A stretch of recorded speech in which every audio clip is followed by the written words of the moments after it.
Boom. And we're live. We're live. So this is the inaugural episode. Well, this is your channel. You go. Yeah, well, I mean, I was kind of you could take the lead if you want because I consider you first mic of this show. I don't know if I've told you that yet. You're first mic, and I think me and Robbie are battling every episode for second. Okay. But yeah, this is the Crowder Boys. Welcome everybody to the first ever live episode. You can change our minds if you like with a super chat. You can change our minds very easily. Change our We actually minds. we don't really have any opinions.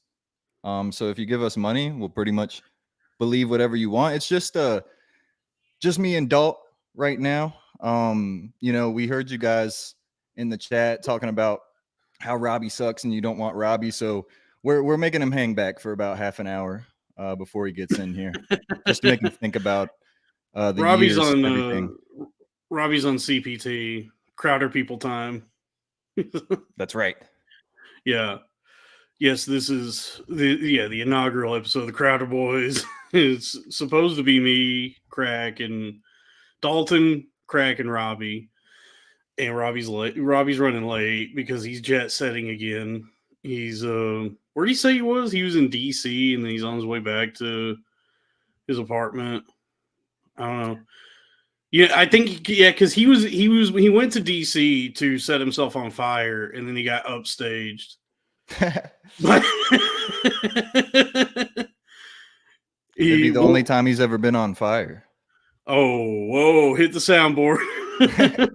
Dude, I need to get a soundboard because I've been thinking, I consider myself kind of like the point guard of this podcast, and I feel like maybe I could have some sounds to really, drive home some points. And I also was thinking about like, we don't really need any direction here, just kind of like the Loud Boys. It's just like you turn on the mics and you talk about whatever, but at the same time, some segments and bits are nice too. One I was kind of thinking of is like maybe we could do, and we can tell Robbie about this too when he gets here, but we could do like D of the week.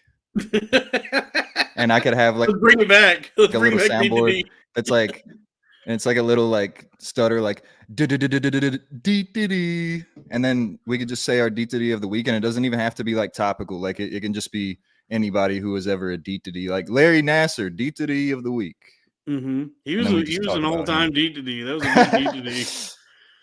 Yeah, Larry Nasser, one of the great D of history. Yeah, and then he succumbed to the player haters who infiltrated his life. You couldn't do what he did now because of woke. You couldn't be Larry Nasser now. Woke won't let you diddle children. Yeah, it's fucked up. Yeah, no, that was really fucked up what he did. That was messed up what Larry Nasser did. Well, before we get into a good flow here, this is a stream. This is like a whole new like futuristic Zoomer generation format. So we get really intimate with our audience here. So I'm gonna go ahead and shout out some fucking day ones, some chowderheads in the chat. We got Protein Jeans, Rabble Rouser, Benny the Jet, Aristocock King Yeti, System of a Down Syndrome, JRY17, Edna Krabopoli, who's one of my super day one fans. We got Lucas, Drew Flores. Shout out Drew, the real Dr. Drew's Drew in here, yeah. Rage and Pillage. Yeah, shout out all you guys. Appreciate you being here. The super chat is active if you ever, because we are bringing this to you for free. We're plugging each of our individual Patreons, which are in the description, but also it's free. So, if you feel like it. Yeah, well, you and I we put our heads together, we brainstormed, we realized that live streaming is an underutilized platform by a lot of I guess comedians and podcasters. They tend to not do a lot of live streams, and so you and I cooked up the idea for the Crowder Boys, and so right now the plan is to switch off each week. So this week it's on your channel, next week it'll be on my channel, the week after that it'll be on Robbie's. And we're revolutionizing content that way to keep the audience on their toes, wondering where this show is going to be each week. Yeah, and hopefully we can get it kind of at the same time every week. We want to do 7. We pushed it back a little bit for Robbie on the first episode. I mean, the disrespect to the group is kind of crazy, but we're gonna try and do it at 7 sharp every week if possible. But we're all fucked up mentally, so Yeah. it might not stick to that. But we're gonna try. So you just turn on YouTube at fucking 6:59, and if you're subscribed to all of us, you'll find it. Yep. We'll figure it out. But I think it's the way to go because we can all get super chats, we can all get the channel growth, the engagement that you know that's what we're kind of trying to do here. We make money from our Patreons. This is for like the exposure. No, we make money here. We make money here. Don't look. Every bit of content is a money making opportunity. You know, it's like it is like sales. Everything is an opportunity. Every conversation you have with anyone in your life at any point, you got to discover their needs, and then Yes, always be conversing. yeah, and then position a product to meet their needs that they want to pay for. And with this, it's the the live streams, it's the podcast, the content, the Patreon, all of it. Oh yeah, you've been getting some super chats here. Yeah, Rage and Pillage with $2. He says he paid for Crack's Inward Pass. It might be a little bit more expensive than that, honestly. You'd have to ask the people in control of that. But I appreciate the sentiment. Yes. Thank you very much. Are you allowed to give out inward passes? No. If I would give myself one. Are you selling Fugazi inward passes? People are trying to use them, and they're like, Crack Amico said I could say it, and then a bunch of black guys are like, "This motherfucker again with these bullshit inward passes." It's not a bad grift. We got Protein Jeans, $2. Crack's lyrics are $$ signing King Fire. That sounds good. So I'm not sure what you mean, but I appreciate that. Somebody said if Lev can get paid to play Baldur's Gate, why not these boys? I tell you what, the video game streaming thing is crazy to me because like I can see the value in it with certain people. I can't imagine Lev or Lewis or a lot of those people are good at video games or engaging as they play them. It just seems like from what I hear, Lewis just gets killed a lot in Call of Duty. Yeah, well, when Lev plays, it's Baldur's Gate.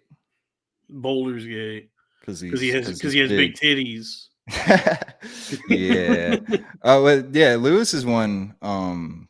It's just interesting because everybody has their own style, I guess. Lewis pretty much with Lewis, it's almost like a fly on the wall experience. Like you wouldn't think that he's broadcasting to anybody. He's just kind of like playing his game. And then every once in a while he'll make a noise, which I find endearing and interesting. And then like Tim Butterly, like I did a stream with him one time where we were like playing Rocket League together. I was up in Philly with him and he was amazing me at how he was multitasking. Like he was on the chat while playing the game, while saying shit. So some people are actually very, very good at the multitasking, but this shit's all new to me, man. It ain't nothing to me, man. Butterly's autistic. So he's got the way the Terminator sees things. That's how he's looking at everything is just reticles. Yeah. Honing in on everything. And Lewis sees everything more like Predator, where it's just infrared, and he can't really make out what anything is. Yeah, for me, like I've played some games online. I've rarely done it, but for me, it's got to be kind of something that makes sense for me and fits into my personality, and it's got to be a game that I'm kind of good at. So what would make sense for me is like if I had like a gang on GTA or some shit like that. But like Def Jam Vendetta. Def Jam Vendetta. Yeah, if they made like some new incarnation of that would be. But like, just fire up the GameCube, dude. Fire up the GameCube and stream Def Jam Vendetta. I'm not gonna lie, I am ill at Smash Bros. Oh shit, Tim Butterly in the building. Fucking Butterly is here. Speak of the devil. Yeah, I saw Rob Cruz too. We got the Philly boys in here. Shout out Tim Butterly. Fucking Field Trip is a fantastic show, and you guys should check out Tim's channel. Yes, support Tim. So what are we getting into, Crack? What's the show looking like? We gonna do some topics? Yeah, I was gonna see what's on your mind actually, because you are the first mic of the show. It's kind of already been determined. You're clearly the talent. I'm kind of just, I'm kind of just sitting here. Um, Basically, if this was Chappelle's show, you're Chappelle and me and Robbie are like the guys on the porch that sing the theme song. So whatever's on your mind, you take us on a journey, brother. All right, cool. Well, I mean, how you gonna set yourself on fire? This white boy done set himself on fire. That Is shit the was it's been crazy. it's been bothering me, to That's be some white honest. boy shit. It's some white boy shit. Like, and white people ain't be seasoning themselves. I mean, it really bothered me because like at first I didn't think it was real. Like when the first pictures started coming out like a couple days ago, I was like, oh, this is just like some internet hoax. There's no way somebody actually went outside the Israeli embassy and did this. And then somebody, there was some account that posted the uncensored video, and they were really shitty about it. It was like one of those sarcastic. They captioned it sarcastically, where it just said, "Hey, blood, you good?" And it was before, which is kind of funny, but it was like really dismissive and it was something about the ironic detachment from it that they were expressing. I was like, man, people really are, their minds are rotted by the internet. They're so desensitized that it's like this just happened and this guy's already, being ironic about it. But that's the nature of things. Everybody immediately memes everything. I made a few memes. But I mean that video really fucked me up. It really bothered me. Yeah, yeah. I do have a little problem in my head, like finding out where I kind of lay morally with that. Like I almost feel like if it was a dude that was just so upset and wanted to kill himself and just wanted to take his own life and he had been through so much shit, I almost wouldn't make fun of him then. But since he was drawn to this, like brought to this by politics, I'm almost like it's free game. Like he's clearly just a fucking retard. You think he's retarded? Well, not in the sense of like Down syndrome, but like just gay and retarded. Oh, gay and retarded. Yeah. A double threat. Yeah. Yeah, I don't know. I don't know what to make of it. It feels like a lot of a lot of circumstances, a lot of issues collided that pushed this guy to the brink. Because I was thinking that just with anybody nowadays, with the way things are, I feel like the baseline for everybody is everybody wants to end their own life, but the idea that things might get better at some point keeps them going. So everybody has it in their mind, like, man, I would love to just like not be here anymore because everything sucks now. But we have this constant glimmer of hope that keeps us waking up in the morning and clocking in for our shitty jobs. And then this guy said, nothing's going to get better unless somebody does something.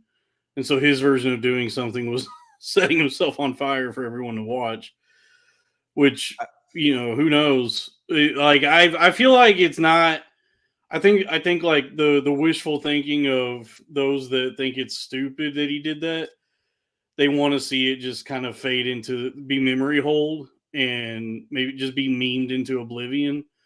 But there's a part of me that feels like something might come of this, that this is gonna like change people psychically. It's like done psychic damage to all of us. I don't know. I mean, I don't know.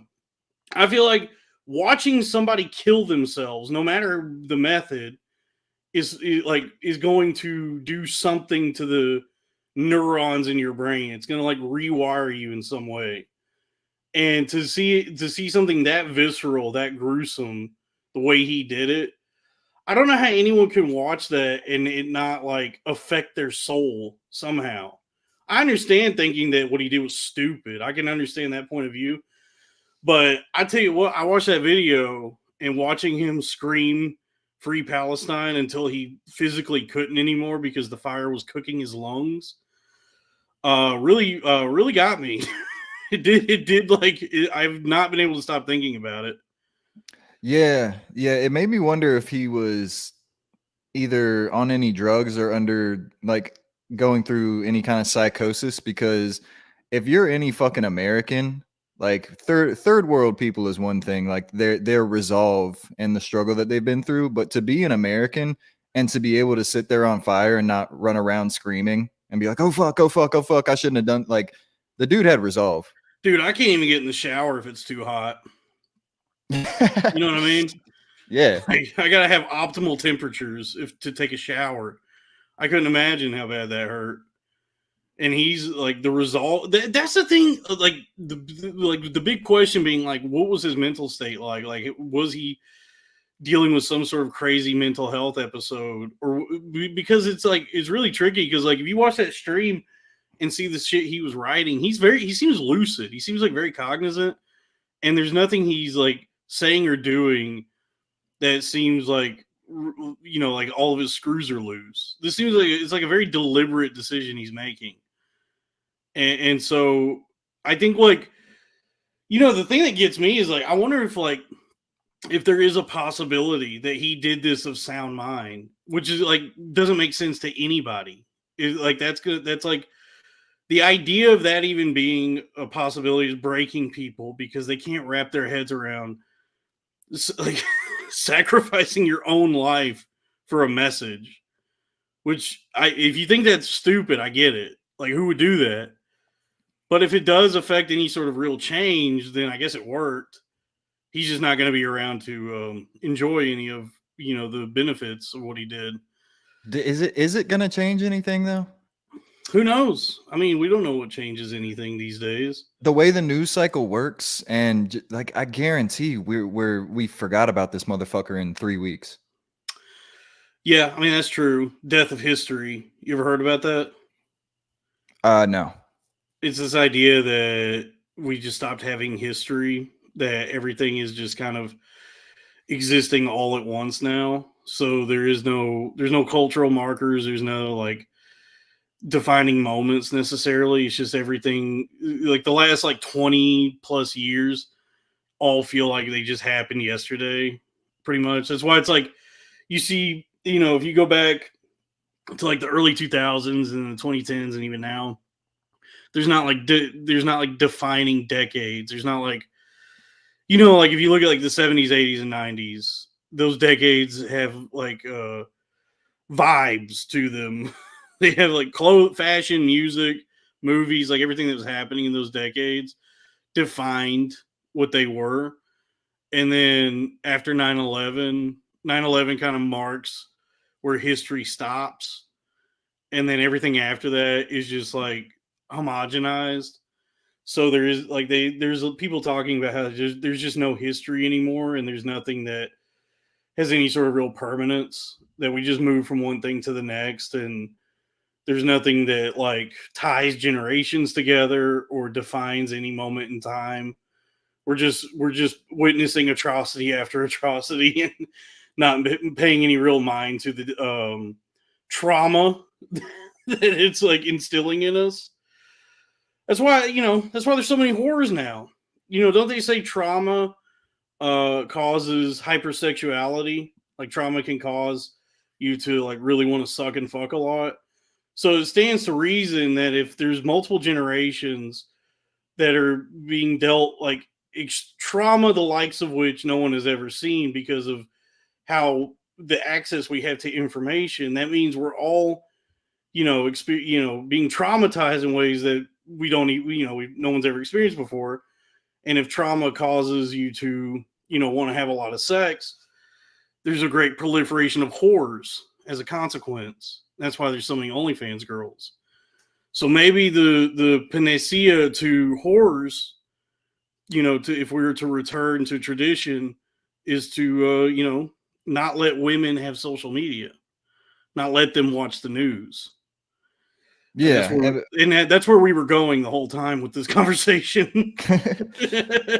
Well, it's also partly, I think it's partly an access thing and a normalization thing, like just the quick access that women have to money. If they do take a picture of their titties and put it online, and the normalization of, hey, fucking Timmy's mom does OnlyFans. Who cares? Like, you know, it's becoming more normal, and the access is just fucking. It's 2 clicks away to make a little fucking change. Yeah, if it was an option for me, I would do it. I think a lot of the animosity that men have towards OnlyFans girls is just due to the fact that it's not an option for them. That men don't have ass and titties and pussies that they can sell on the internet for tens of thousands of dollars a month, and so they're mad because it's the one thing women can do that they can't, that allows them to make a ton of money. And so rather than like reckon with their own neuroses and insecurity due to that, they twist it and project it back onto the women as like a morality thing, where they go, no, I'm upset with you because you're being a whore, because you're not being godly. You're not living the way I feel a lady should. But you know, I think it really is just like, I wish I could make tens of thousands of dollars a month jacking off on the internet. That's a dream. That'd be cool. I'd like to do that. Yeah, I think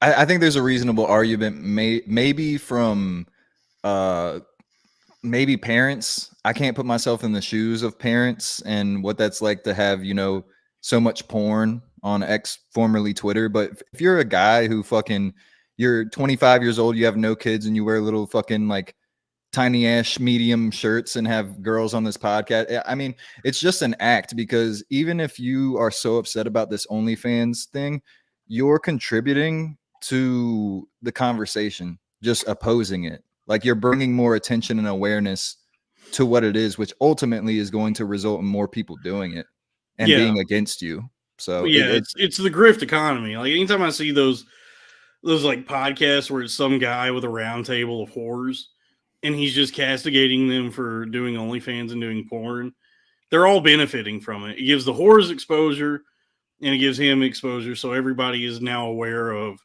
the whatever podcast, which I wish I never knew about, but I'm made to bear witness to it constantly because it's always, so for some reason, it's constantly going viral. There's constantly clips of this show where it's that dipshit and he's like, so you do OnlyFans, huh? Why? And then some woman explains how she's making more money in a month doing OnlyFans than she made in a year working IT. And he's like, yeah, but aren't you worried about burning in hell? And so this goes viral, and then both of them get their numbers go up. So it's a symbiotic relationship, you know. And my angle is I have befriended the whores. You know, I'm a friend of the whores. Much like Christ. Christ walked with whores. That's right. Yeah, he let the bitches wash his feet. Or he washed their feet. He was a feet guy. Well, that's the only righteous thing you can really do, is just treat people like they're people. You know, like I think taking an argument against a person's identity is just not really a good way to look at shit. Like, either ignore it, or if you're going to talk to somebody, just talk to them like a person, you know? Yeah. Yeah. Women are people, you know, technically. Biologically, I suppose. Rob Cruz says from Do-Rag and the Deer Tags, society is going Dalton through it. There we go. I like that. Yeah, that's a good shout one. Shout out to Do-Rag in the Deer Tag. America's other wiggers besides this show. Well, I'm scared a little bit, because of course, I know that you saw this. You keep up with all news that is Red Bar, but Naeem Ali popped off a little bit at Red Bar, and I love Naeem. Like, to me, he's one of the funniest people walking the earth. I've hung out with him multiple times. He fucking rules. He's super funny. I also happen to think that Red Bar is extremely fucking funny and talented at what he does. And Red Bar just went live tonight, and I'm like, fuck, man. I hope he doesn't even acknowledge it. I'm not trying to take any sides. Like, he better fucking acknowledge me. If everybody tells me Red Bar is watching, that motherfucker, if he's actually watching and he has a set of balls on him, he will address Corn Fed Bar. That better be brought up somewhere in the 8 hours that he's dissecting Andrew Santino, giving it to Bobby Altoff or whatever he's talking about. Dalton Pruitt is watching me? Oh, Jules. We got to get into this. The best thing that could happen to you is if he just played Corn Fed Bar and reacted to you reacting to him. That's the goals. I'm trying to manufacture a situation where we like create like a recursive feedback loop where he reacts to me reacting to him, and then I react to him reacting to me reacting to him, and then we kind of, it's like, two mirrors in front of each other. We just keep reacting to each other, reacting to each other, and it creates like a schism in reality. Well, I think Corn, for me, I don't know about the other fans, but to me, Corn Fed Bar is very interesting and probably like my favorite reaction content, because to me, you are a very fair, you're very fair when it comes to like you're not gonna be like, oh, just fuck this hater just because he's hating on comedians. You hate on comedians as much as the next guy, so you're you're a fair and balanced reactor to Red Bar. I've adopted the philosophy of Fox News, fair and balanced. Right. Yeah, it's fair and balanced. Because I watch. That was going into it. I was like, well, I can't just like shit on everything because that's what he does. So I'm actually gonna like try and observe this and critique it the way I would, the way I used to, have to critique writing in like English classes in college, like writing classes, where I'm actually caring about the thing I'm, the text that I'm reading, which in this case would be Red Bar watching an episode of Something's Burning. Well, you know who else is watching, right? Who? Oh. They're not gonna like this, Jules. There he is. Rob Bar in the building. Rob Bar. Rob Bar. Rob Bar. Did we take you away from your little fucking basketball friends to be on your show? Yeah. What's going on, Robbie? I was coming back from DC. Dixon Cox. Boom. Cox, Roasted. Yeah. I'm leaving. That hurts my feelings. Did you guys both get haircuts? I did, yeah. Did you go together? Mm-hmm. Was it a date? Yeah, we went on a classic salon date. We had the blue thing over our head. We held hands and asked for paste. Yeah, we were just gabbing like girls. I guess black people do that. Black people go to the barber shop together. Yeah, black people do like to go to the barber shop and cut up together. They made like a bunch of movies about it. Oh, which ones? Friday After Next? Shaft. Yeah. Django Unchained. Django Unchained, yeah. Do the Right Thing, yeah. Do the Right Thing, yeah. Hair Do the Right Thing. Hair Do the Right Yeah, Hair Do the Right Thing. Yeah, you know those movies about the barber shop with all the black guys? What's it called? Hair Do the Right Thing. Hair Do the Right Thing. That's good. What's that old Simpsons? And I just mostly quote the Simpsons as comedy now, but he's like, what's that movie where they just have to go above a certain speed and they can't go below the speed, and if they do that speed they'll lose.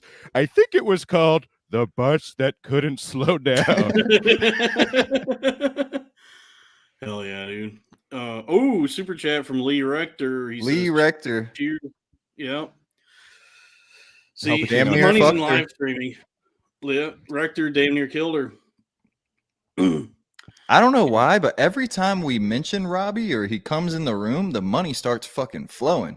Yeah, the people have been clamoring for some reincarnation of the Loud Boys, and they got it with the Crowder Boys. Thank you, Crowder Boys. Yeah. Yeah.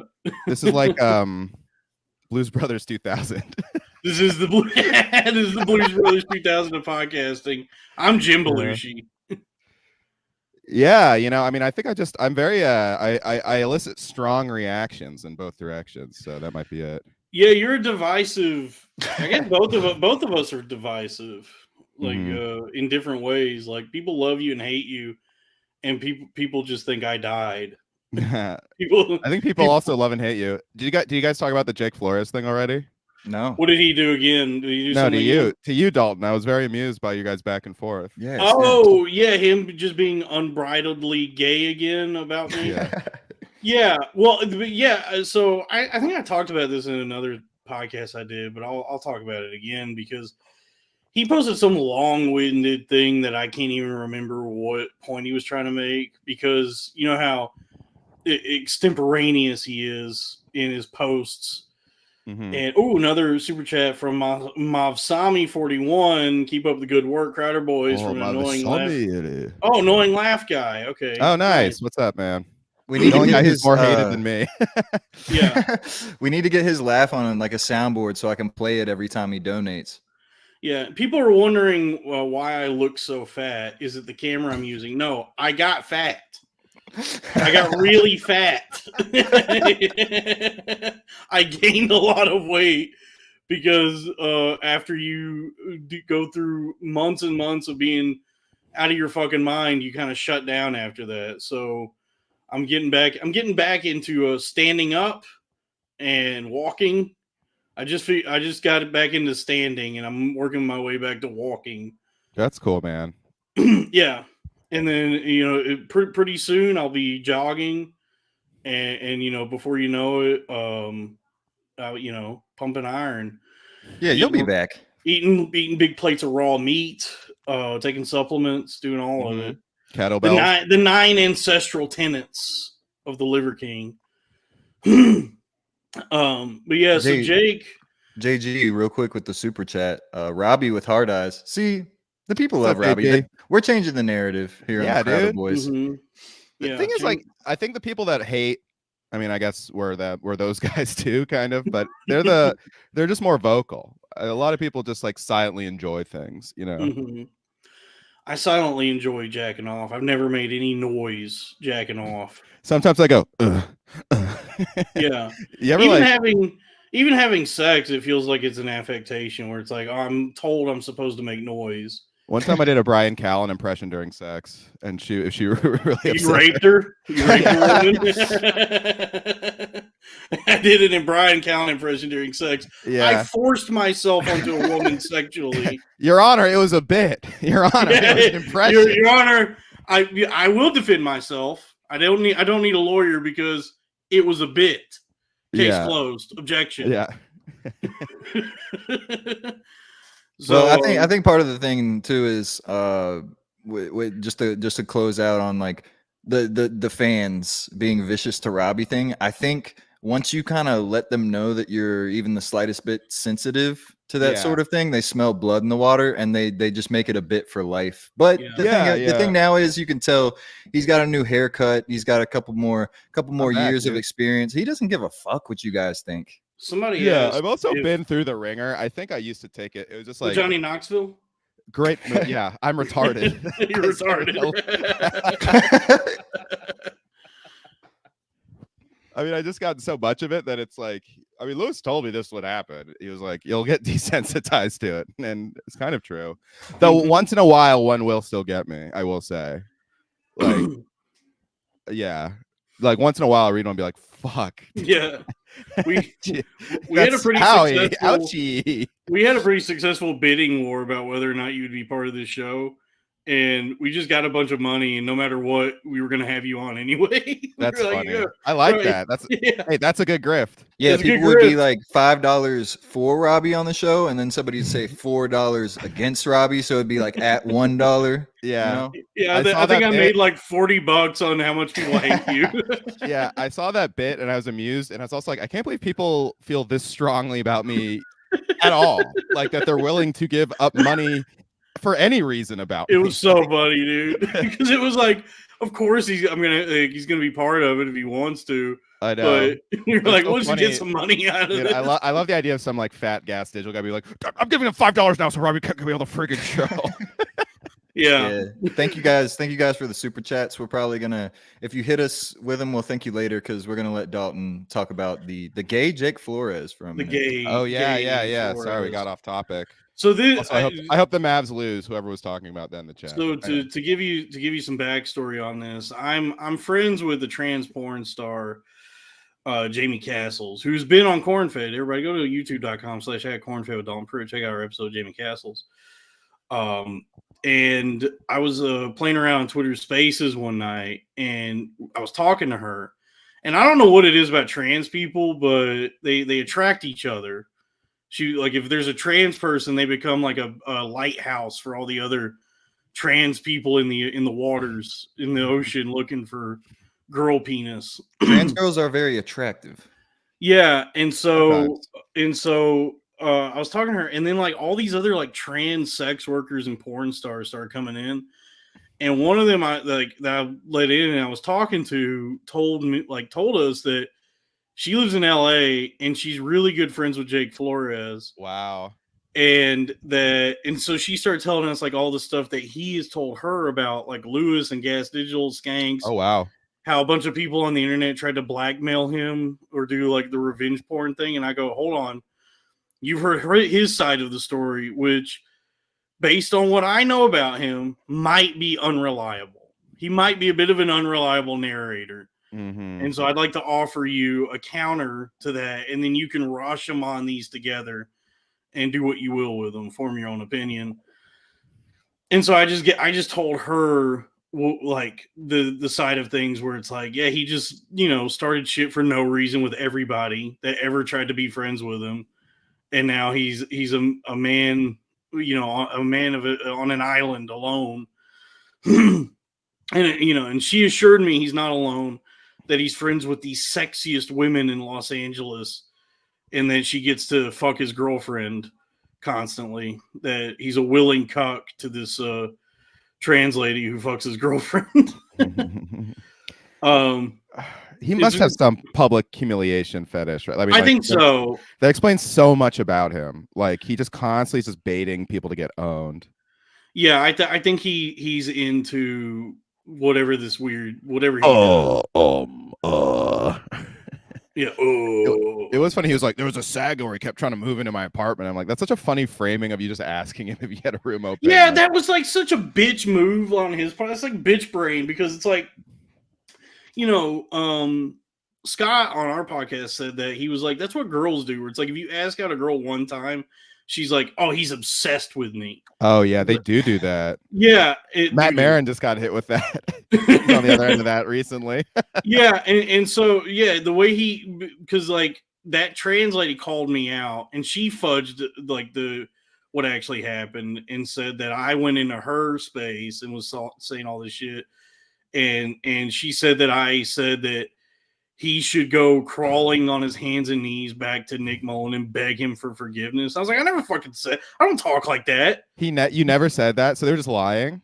I never said that. No, what I said is that there's an olive branch always extended to him. If at any point he ever wanted to shake hands with these people and make amends and like repair these relationships, that's an option for him at any time.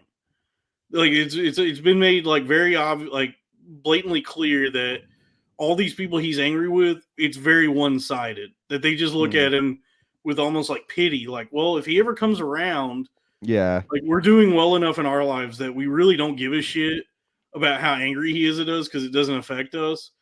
We would just like to see this guy not suffer anymore, but we're not gonna like capitulate to his like weird commie philosophy of what things should be.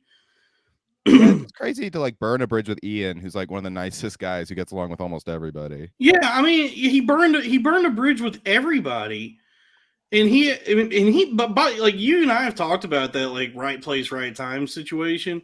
Mm-hmm. That motherfucker could be rich as fuck right now. I know he could have. He fucked up. He not only did he fuck up, he fucked up again and again and again. Like he had like 9 different opportunities to succeed. He was like best friends with Mullen. Yeah, that's crazy. Yeah, and every step of the way, he stabbed everyone in the back, and then he like paints himself as the victim. And so, like, what caused all of this, like this like weird exchange between us, was he posted some big ponderous extemporaneous diatribe. I don't even know what the fuck he was trying to say. And all I said, I didn't even comment on like his message or critique, like the actual content of what he was saying. I just said, you use too many words when trying to get your point across. Like his shit's Yeah. so bloated. It's like whatever you're trying to say is getting lost in this fucking word salad that you're tossing. Oh, hey, And Rob so- Cruz. Good set on Sunday. We have one we do have to address quickly. This guy Squatopotamus. I'm not worse than Jake, actually. This guy Squatopotamus, he has not- your number. Don't even worry about him. He's gonna be an op for you, but he's giving money, so he's supporting the cause. Yeah, Yeah. that's funny. I don't know. An Thanks, uneasy alliance. An uneasy alliance. Mm-hmm. But yeah, so I mean, it was just like this weird interaction between me and the Jake and the trans lady that fucks his girlfriend. They started calling me. They were like the chuds. Lewis and all them were chuds. I'm a chud.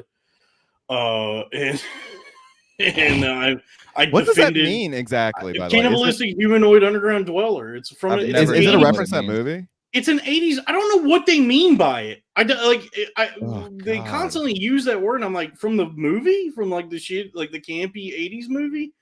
So I don't know what they mean by it. They have their own like little lingo and think that they're like owning people with it. Yeah, they talk like idiots. They talk like idiots. How can you take anyone seriously that's calling people chuds? Chuds. It's like you can't. You're talking like a baby. So we can't already the language you're using is so infantile that we can't even bring ourselves to even give a shit about your message because you talk like a child. That's funny. Chud is a word for racist, fortune, because that's like it's the same as cuck. It's like the same, but cuck is funnier. Cuck is Look funny. that up, 4chan. But well, it's the same thing where it's like, oh, we just like invented this lingo for our own like little circle jerk and pretend that it's like commenting on how the world works in any real way. Yeah. Well, to be fair to Jake Flores about one of the points you've made, I wouldn't let anybody fuck my girlfriend, but if I had to let someone with a dick fuck my girlfriend, I'd probably go trans girl. Mm-hmm. Yeah, I like it. As opposed to big black man. Let me break off a piece of that dick myself. Let me break off some of that trans dick myself. Stop. Yeah, I'd probably put. I would personally also not like a big black man to fuck my girlfriend. I would not like to get cucked by a big black guy. No, that's probably the worst guy to get cucked by. That would stink. That would suck, dude. It would really suck if I got cucked by a big black guy with a huge cock. Dude, speaking of, I got to shout out one of my favorite. I've been following a lot of shout out. I've been following a lot of like porn accounts on Twitter lately. Just to the shout out segment. Yeah, to do like reconnaissance and research for my titty videos. Mm-hmm. And a lot like there's a lot of them that I just can't use because it's full on pornography. Mm-hmm. And one of them I follow, Elixsaurus. She's like a size kink lady. Mm-hmm. And I like her shit comes across my feed constantly, and it's just her like masturbating with the biggest dildos I've ever seen, where they're like bulging through her stomach. It's pretty tight. Yeah. It's pretty cool. That's cool. I like that. Yeah. She's trans? No. Okay. She has a vagina that she was born with. Interesting. Between her legs. And she puts really big dildos inside of it. God that damn. You can see bulge through her stomach. Damn. She weighs like 90 pounds. It's pretty cool. Does she like it? She seems to enjoy it, but she'll post a video of her dildoing herself with one of these and then follow, like her next tweet will be like, "Oh, my pussy hurts." I'm like, I wonder why.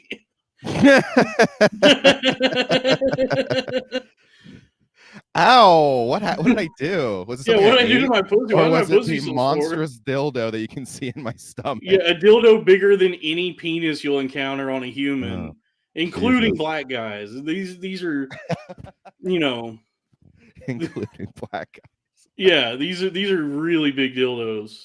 It's like she's training for, I guess, having a baby or something.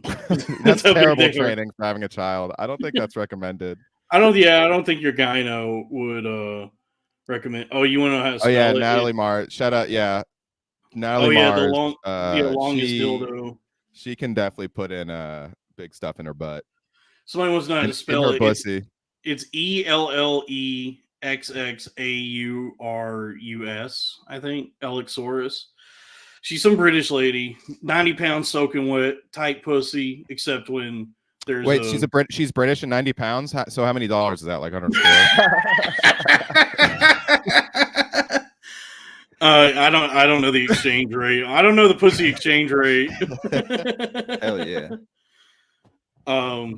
Yeah. A quick question, since we're talking about like big dicks, I'm just curious if you guys know this. I've always wondered and never really cared to do the research, but the Mr. Hands video was Mr. Hands the guy or the name of the horse? Good question. Ooh, probably the horse, right? It's Mr. Hands' monster.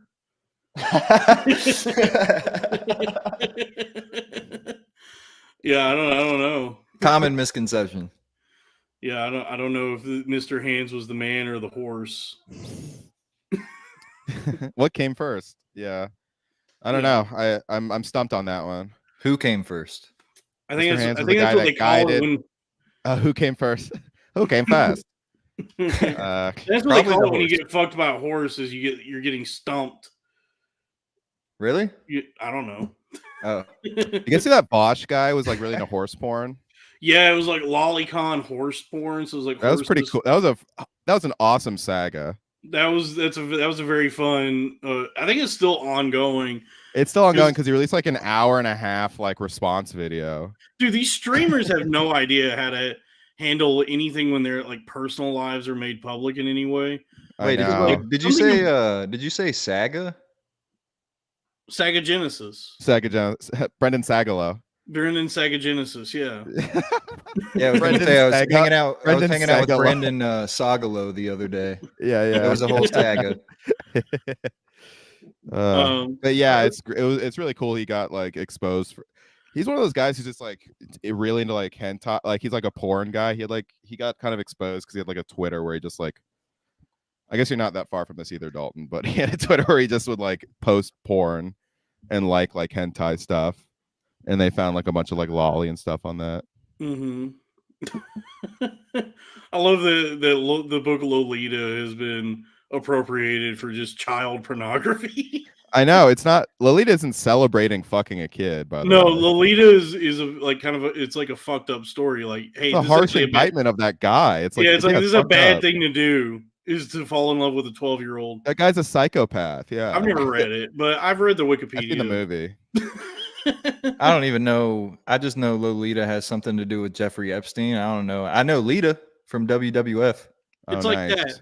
It's like that. Yeah. It's like that. Yeah. Pretty high, actually. It's a Kubrick movie about a guy who like gets in a relationship with like a 14-year-old girl. Yeah. Oh, sick. It's a really good movie, actually. Kubrick. Jubrick.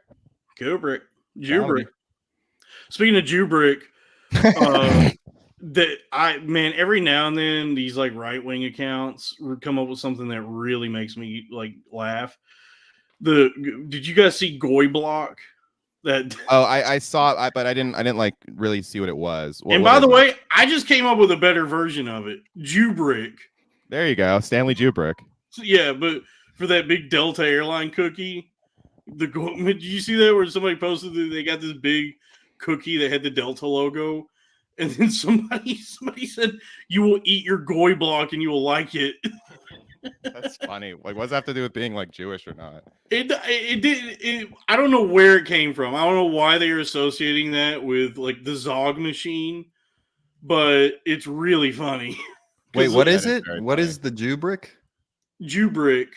Well, Goy Block was the original tweet, and then the airplane cookies. Yeah, I just came up with Jubrick. Okay. But Goy Block was for that cookie really made me laugh. These all sound like Futurama characters. Yeah, because Goy Slop was like I always thought was really funny when they started calling just like a lot of the food we eat in America Goy Slop, and so Goy Block really got me. Every now and then they come up with something that gets me. They're really good. I mean, they're just funnier online because they're just like, guys who don't have sex are the funniest guys.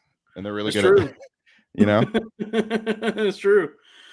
But all those accounts, if you notice, like all those accounts are anonymous. Like all those like like Lo-Fi Republican and all those guys. They're still doing like Pepe avatars. I'm like, aren't we done with this? No, well, they have to stay anonymous because the shit they're saying is so vile, and they know this, and they're spineless, nutless fucking cowards. They don't have the fucking balls to show their face and say They this don't have the shit. fucking balls. They don't have the fucking balls. I've been on fucking 4chan. I fucking talked to my Indianapolis. I know Gavin McCainish. Yeah, I mean, And they don't have the fucking balls to come over here and do a shit down with fucking Lindy West. Yeah. Alex Jones is back on X-Tone. Oh, Alex Jones is back on X-Stone. Yeah, I don't give a fuck. I'm all for free speech. I'm saying this Hey, guy team, they call it the Great Replacement. They're saying that they're going to get rid of white people. I like how your Italian is just like the water boy. I get, yeah. Mama said they're getting rid of it. Mama said they're going to get rid of all the white people. High quality spaghetti sauce, Mr. Anderson. Oh, Dalton, you've been summoned. What? Oh, the Royal Order of Corn-Fed sticker. Yeah, so so I went to cash out my Patreon bucks, and they told me that they're shipping out, and so I need to look into that and see if there's a tracking on those. But I am told that merch is being delivered. I think March is officially the 3 months, so it should be arriving soon. Oh yeah, thanks, Mavs. And by the way, Folks, I like when Luca fucks up Devin Booker. I really enjoy that. Who asked that? Gimp Gladly. After this, I'm gonna do some digging. Gimp Gladly, you will receive a DM from me with an update on that. Robbie, if you'd go ahead and take a seat. Squatopotamus just paid me $2 for you. I will. Just give me a second. I'm almost back to seating. Mm-hmm. I kind of like it though. It's kind of like a free. No, it actually says Sopranos, moron. Oh, it says Sopranos, Dookie. Yeah, and it has Tony in the okay in the ship. Mav Sammy has given a lot of money. I appreciate that. Dude, the people are generous these days. I love how low the bar is now. Like, you couldn't, like, what's acceptable for content and like broadcasting now is really substandard compared to what it was. It's pretty cool. Well, the personalities are what matter. Personalities welcome. Yeah, that's our motto. USA characters welcome. Characters welcome. That's what it was. I'm really happy. Everyone's kind of like turning on like I'm streaming from Compound Media. Yeah. On these fucking Rogan guys though, like dude, the Kid Rock thing was very damning. That was crazy. That was like the fact that Rogan didn't push back on that at all was like really troublesome. It's like, come on, man, you don't have any convictions. This guy's like advocating for the slaughter of 30 to 40,000 Palestinians, and you're just like, yeah, so you're the stoned ape theory. We should kill kids. Bow with the bow to bomb the guy, Ziggy. Man, yeah, that was really disturbing. But it's like also he seems kind of cool and other things. Like I actually thought he was like kind of like one of the cooler like MAGA guys. But then he just says shit like that. It's like, you do have to take into account that Kid Rock is like fundamentally retarded. He is dumb. Yeah, I don't take him seriously. But Rogan just being like, yeah, that's a great point. It's like, okay. Yeah, his talent, his like true talent is, just this innate like white trashness that's also kind of not even real because he grew up rich. Yeah, but isn't that funny? I will say I also feel like fuck. That was a very common thing to say right after 9/11, so he could just be stuck in that time. Like, just blow them all up. Fuck it, Somebody asked me what's wrong with my face. Is it my pubic and Sweet Bomb Alagaza also. The cruise. We was bombing little kids. Sweet Bomb Alagaza. Yeah. Alagaza. That's good. Oh, I want to be a proud boy, baby. Proud boy, baby. Yeah. I don't know how that ties in, but IDF. I don't know. Yeah. What's another Kid Rock song? That's what I'm racking my brain. I I think can't. that's it. He literally has 3 Crack songs. People Amico. remember Crack Amico. I can't think of any other Kid Rock songs. I mean, Bow Wada Ball just carried him. Great Bawada tune Baw. though. That's a great tune. Oh wait, hold on. Do you remember how much we sang on Nickelback's "How You Remind Me"? Dalton? That was we on with would that do that one. so much.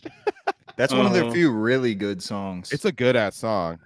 Yeah, Nickelback. Yeah, Mad Sam. That's what I was trying to get at. I want to be an IDF cowboy, but I didn't quite make it work. Yeah, I put your picture away. That's another I'll put one. your picture away. Is that Kid? That's not Kid Rock. It's Kid Rock and Sheryl Crow. Really? Yeah. Oh, wow. I just called to say I loved you. You can't go home. This land is their home. I drew a picture of Muhammad. Yeah. I guess we know what the Rock is in Kid Rock now. Iraq.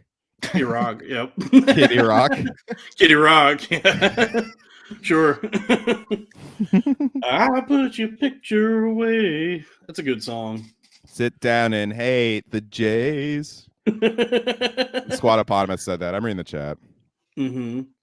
You and Squad are friends now. I love this. Mm-hmm. I win people over if they actually like give me a chance. But then like once I'm not on the air, they'll be like, actually, I think I hate him again. I think you were doing good until you just said that. And now they're going to be upset again. Oh, I wanted to address. Man. I have no control. I've gone through the whole cycle over and over again. You know. Yeah, Robbie has cycles. Like there's no winning. It's just like, okay, if you hate me, you hate me. If you don't, you don't. It's like there's no way to win. Yeah, I wanted to address something. Somebody asked what happened to my face. Well, I gained a bunch of weight, so I guess it does look bloated. And then I also just have stopped shaving, so I have a very Muslim beard now. I love your press releases, Dalton. Yeah, yeah. Ladies and gentlemen, something I got fat. Ladies and gentlemen, I got fat. That's like when like Jordan released a press release that just said "I'm back." Do you remember that? He did like a big press release. It was like, hey, Michael Jordan, I'm back, but instead it just says "I'm fat." I'm fat. Yeah. Well, because when at my craziest, when I was like really going crazy, I was so active and energetic and just not eating. I got like really fit. I was really skinny. Yeah, you were. I remember. Yeah, and then when my mind snapped back or snapped out of that, and then I was just like hit with that coma I was in. I just ballooned up, and now I'm like my faculties are back, and I just look in the mirror and I go, man, I can't do this the rest of my life. I have to figure something out. I can't stay this weight forever. Allahu snack bar. Allahu snack bar. Damn, dude, you guys should be on this, not me. Fuck, that's funny. Matt, we got a funny ass chat in here. It's a funny chat. It's making me laugh. The chat is good. Yeah, live streaming's tight, dude. The chat does Williams. Most of the work. Chat Williams. Yeah, the chat does most. Yeah, that's the grift. $5 to Robbie, but only to say that I hate him. Appreciate that. That's the grift nowadays, is just to get everyone else to do the work for you. Like, hey Edna, what's up? She's a big fan of my podcast. Thank you, Edna. Rules. Oh yeah, Edna's great. But that seems to be like the defense of Chaya Raichik that I've seen, is people saying she doesn't even say anything. She just people have said this, like the what makes libs of TikTok so great is that she just exposes how ridiculous other people are. And I'm like, so by your own admission, she's exploiting everyone else and not even adding anything to the conversation. She's just reposting stuff and going, hey, get a load of this. Isn't this crazy? And then she doesn't say anything. And then the comment section does her job for her. They all come up with all the goofy conservative shit to say. Right. And then she makes all the money. So that's the grift nowadays, is just to get everyone else to do your job for you. Dude, I got rejected from Gutfeld. I tried to do the right wing grift and they didn't let me in. How sad is that? Yeah. But yeah, you're right. Like, yeah, I think actually once you, like, Sam Hyde does this actually. Like, once you get to a certain level of fame, you just have your audience do most of your work for. I mean, even when we were doing the Loud Boys, people started like producing the show for us. I was like, thanks, you know. It People gets still easier. Yeah, people do so much shit for me for free, unprompted. I got Mhm. people that just send me artwork. I'm like, cool. I didn't ask for this. Well, it's the same thing as like when you're on the bottom of the comedy. Oh, thanks, Yusuf Rocco. That's very nice. When you're at the bottom of the comedy ladder, it's the hardest to get. What's the word? It's good stage time. So it's actually harder to develop the less opportunities you have. Right. But then once you get to a certain point, then you become exponentially much better. I saw it often Ali Makovsky actually, because she was just an open micer, and then like Rogan took her on the road, and then she got a lot better. It's like, okay. Mhm. Yeah, but she's a girl. There's a sliding scale. Yeah, I mean, I don't mean good for like a guy, but good for a girl. Yeah. Yeah, girls get bumped up the ranks quickly, and then they stagnate because they don't realize that they're not actually funny. Mm-hmm. Well, Robbie, you're not gonna have to worry about any pesky stage time. You're a grift maxing streamer now. This is your life, dude. now. I'm leaning into it. I like this. This is much more fun. I get to lay down. I don't have to sign up anything. Dude, streaming is tight, dude. Like most people I talk to don't even watch stand-up comedy. Like they'll tell me about their favorite comedian, and then they'll say, "I've actually never seen their stand-up. I've only heard them on podcasts." I'm like, cool. I mean, that's the thing about all these Rogan guys who got famous. They all got famous through podcasts and not through their stand-ups. Then you have like Bert selling out arenas. It's like, did he get here from the strength of his comedy? I don't think so. Man. If Lex Friedman can find success as a broadcaster, oh my god, he sucks. What does he do? Who is he? I still don't know who he is. He's an op. He's a fucking op, dude. That's the most AstroTurf guy I've ever seen. I'm going on year 3 of asking almost everyone I know. Does anyone know what Lex Friedman does or who he is? What is Lex Friedman? I've consumed hours of his podcast. I still have no fucking idea who the fuck this guy is. I have no. In what I've seen of him, he's like Data from Star Trek. He seems like he's trying to understand how to be human. He seems like Elon Musk on Temu.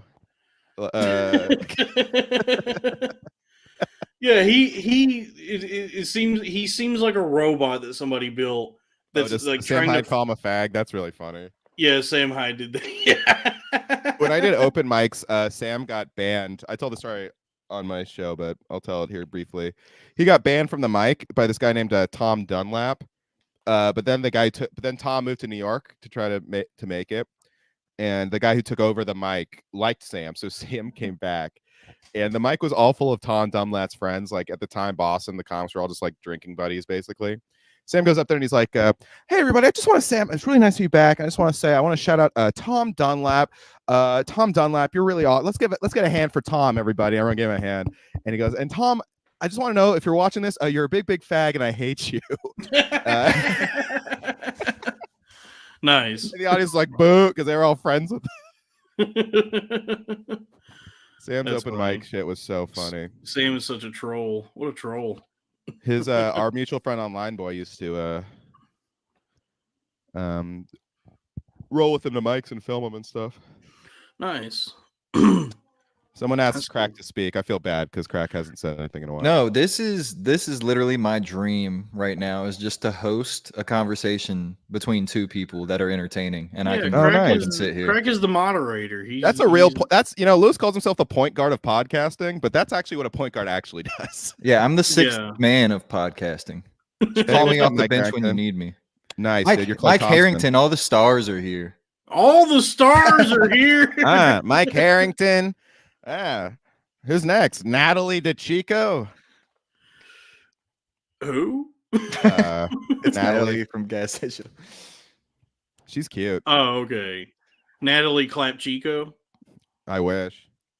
So, guys, you guys know how we were talking about Stephen A. Smith? Mm-hmm.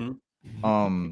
I just, I don't expect you. I just wanted to go through a little list. I was thinking of different Stephen A. variations, and I wanted to see, Robbie, you don't feel the need to like break into these or anything. I just want to feel. If he was Canadian and it was Stephen A. Smith. I like that. Or if he was Fonzie. He was I went into a Fonzie. Okay, if he was Canadian, Sunday, Monday, happy days. Tuesday, Wednesday, happy days. Saturday, what a day. Rocking all week with you, Stephen A. Smith. Stephen A. Smith. That's good. All right, but yeah, Crack. Let's do it. Yeah, you don't have to do all these. This is just like Right. feeling out kind of what you like. And I won't force it. If something strikes me, I'll go. and if you like any of these, by all means, they're all yours. I'm an idea Thanks, man. guy. Other people take it and run with it. Stephen Aerosmith. Steven Aerosmith. You just Sweet got to emotion. jump. You just Wait. Oh yeah, sweet. Did you say you might as well jump? I know that's Van Halen. Instead of Stan Van Gundy, it's Stan Van Halen. All right. Yeah. All right. The first one is, of course, because we are the Crowder boys, Stephen A. Crowder. Oh, okay. Stephen A. Crowder. All right. Just say I'm next. a little faggot. All right. Let's keep going. I wanted to be an entertainer, but I couldn't make it. So now I just do fucking retarded right wing bullshit. All right. It's Steven Crowder and Nick DiPaolo doing a first take. Oh, I like it. show. I like it. Yeah, instead of Mad Dog, he's Mad Wop. Here's another one. Stephen A. Wright. Okay, who's that after? Stephen Wright. Stephen Wright. Oh, okay. I don't know any of his jokes. Yeah. Me neither. The other way you could do it is like, I think the LeBron's gonna win the game this weekend. Doing monotone sports commentary is just Sam Morril. Yeah. So it's me, Samuel A. Smith. The Knicks are gonna take it all this year. We got Stephen A. King. Okay. What if there was a clown that was scary? I would prefer a clown that makes me laugh, but this is a scary clown. His name is Pennywise. And what does wise mean? It means smart. And that's why I'm going to write a scene of a bunch of little kids having sex for some reason. And we're just going to have to see what happens. Anyone who is against Robbie can literally go fuck themselves. Thank you. This is amazing. Yeah. Stephen A. King is good. I like Stephen A. King a lot. Stephen A. King, I like Stephen A. King a lot. There's a lot of potential with Stephen A. King. There's so much you could do. What The if Shining, haunted? Stanley Kubrick messed up my ending. I think it should be some bullshit about ghosts. Yeah. What if the bushes came to life? What if the bushes came to life? What if the guy from Wings was attacked by a bush shaped like a giraffe? Isn't that scary? Man. Doesn't that So scary? funny. Doesn't that strike? Is that fear in scary? you? Yeah. I'm being scared. After Hamas came, did their thing, October. Oh my God, I saw Mullen. He did a bit right after that, and he said they need to stop just like naming the dates, like just 9/11, October 7th, January 6th. I think we should call October 7th the Nightmare Before Christmas. That's good. Yeah, I forgot what I was gonna say about. I got to that, show but- this one. The chat is putting some of theirs, and I really like this one. Stephen A. Hawking. Listen up, y'all. I'm crippled, but that won't keep me from raping little girls. The Lakers are theory of not playing everything. well lately. Yeah. I think that the Chiefs are going to win the Super Bowl. Patrick Mahomes is the GOAT. You know what I just realized about the Stephen Hawking thing? Like, if he did actually molest children on the island, Stephen A. Figs. there's Stephen A. Now, Figs. on one hand, I'm Italian. On the other, I'm Puerto Rican. Now, which side do you think is doing the heavy lifting? It is obviously the Puerto Rican. I seem very Latino. And we're just going to see what happens. But the Stephen Hawking thing is interesting. I just realized because anytime like a public figure, like a celebrated public figure gets outed for doing some stuff like that, Yeah. there's always the conversation that's had about like, can you separate the art from the artist? And then there's a lot of people that, will say there's plenty of stuff to go consume. I don't need to, Right. watch Bill Cosby anymore, listen to Michael Jackson or whatever it may be. Right. But Stephen Hawking actually like contributed to math and science in a way that you can't, it's like irrefutable. So a lot of the stuff Right. that he discovered. Right. So that means like, there's formulas and equations that are just like till the end of time will be inextricably linked to pedophilia. That math and science itself is rooted in pedophilia. Well, the Nazis also helped us get to the moon. Like that happens. You know, like it's like bad people. I feel like our generation is the first ones who like, wait, can bad people make good things? What? Like, yeah, of course. It's like most good things are made works. by bad people. Yeah, it's like, yeah, I'm sorry. Like Kanye West is still great. Sorry. Yeah, every time somebody's like, every time that conversation comes up where it's like conservatives can't make good art, I'm like, have you seen Dragged Across Concrete?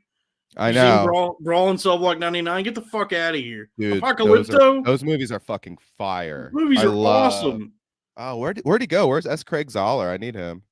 Dude, Gibson's one of the all-time best filmmaker actor, probably one of them. Gibson is a fucking artist, dude. Yeah. Apocalypto is like a miracle of a movie. I kind of think to be that level of great, you have to be kind of crazy. Yeah. Name one, and crazy people are racist usually. Like usually, Bobby Fischer is a great example. Maybe they're onto something. Or Corinne Fisher. Anthony Cumia. These are people that are geniuses. Bobby Fischer and Corinne Fisher. Yeah. Two of the great racist geniuses. Two anti-Semites who excel at their craft. Mm-hmm. Let's get that rumor started. Yeah. Just kidding. I like Corinne. She's cool. I like Corinne. Yeah. She's cute too. Would you guys like more of the... She's cute for a girl. The Steven? Oh, yeah. Yeah, let's keep going. People are really into it. There was a ton of people suggesting stuff. Yeah, she's cute for a cis girl. She's cute for a girl. What about I don't even know if I have this name right, actually. I hope I do. What about Stephen A. Hofstetter? Oh, okay. All right. Oh my God, it's the 100th crowd work person of the day. I can't believe it. It's totally organic, y'all. I did not plant that person in the crowd, and I'm about to destroy this heckler. I got a couple more. I think someone in the chat said this, but Stone Cold Stephen A. Austin. What is that? Stephen A. Hitler. Stephen A. Hitler. All right, y'all. Now, now you got white people, and they're the captain of a ship. And you got the Jews, and they're captain of the other ship. And I just think the white people are better. They're a stronger team. All right, I'm running out of steam. I'm running out of Stephen A. Smith. My friend Robert Gibson said pedophile mathematicians figured out how 54 goes into 13. Oh, that's funny. That's good.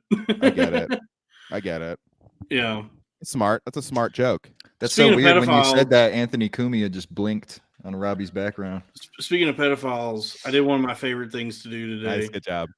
So wait, is Compound Media done? I feel like they're almost done, right? He moved to South Carolina. He got a dog in this fight. Do a Shaq Barkley. That's like, terrible, Shaq. You shouldn't kill all the Jews, Shaq.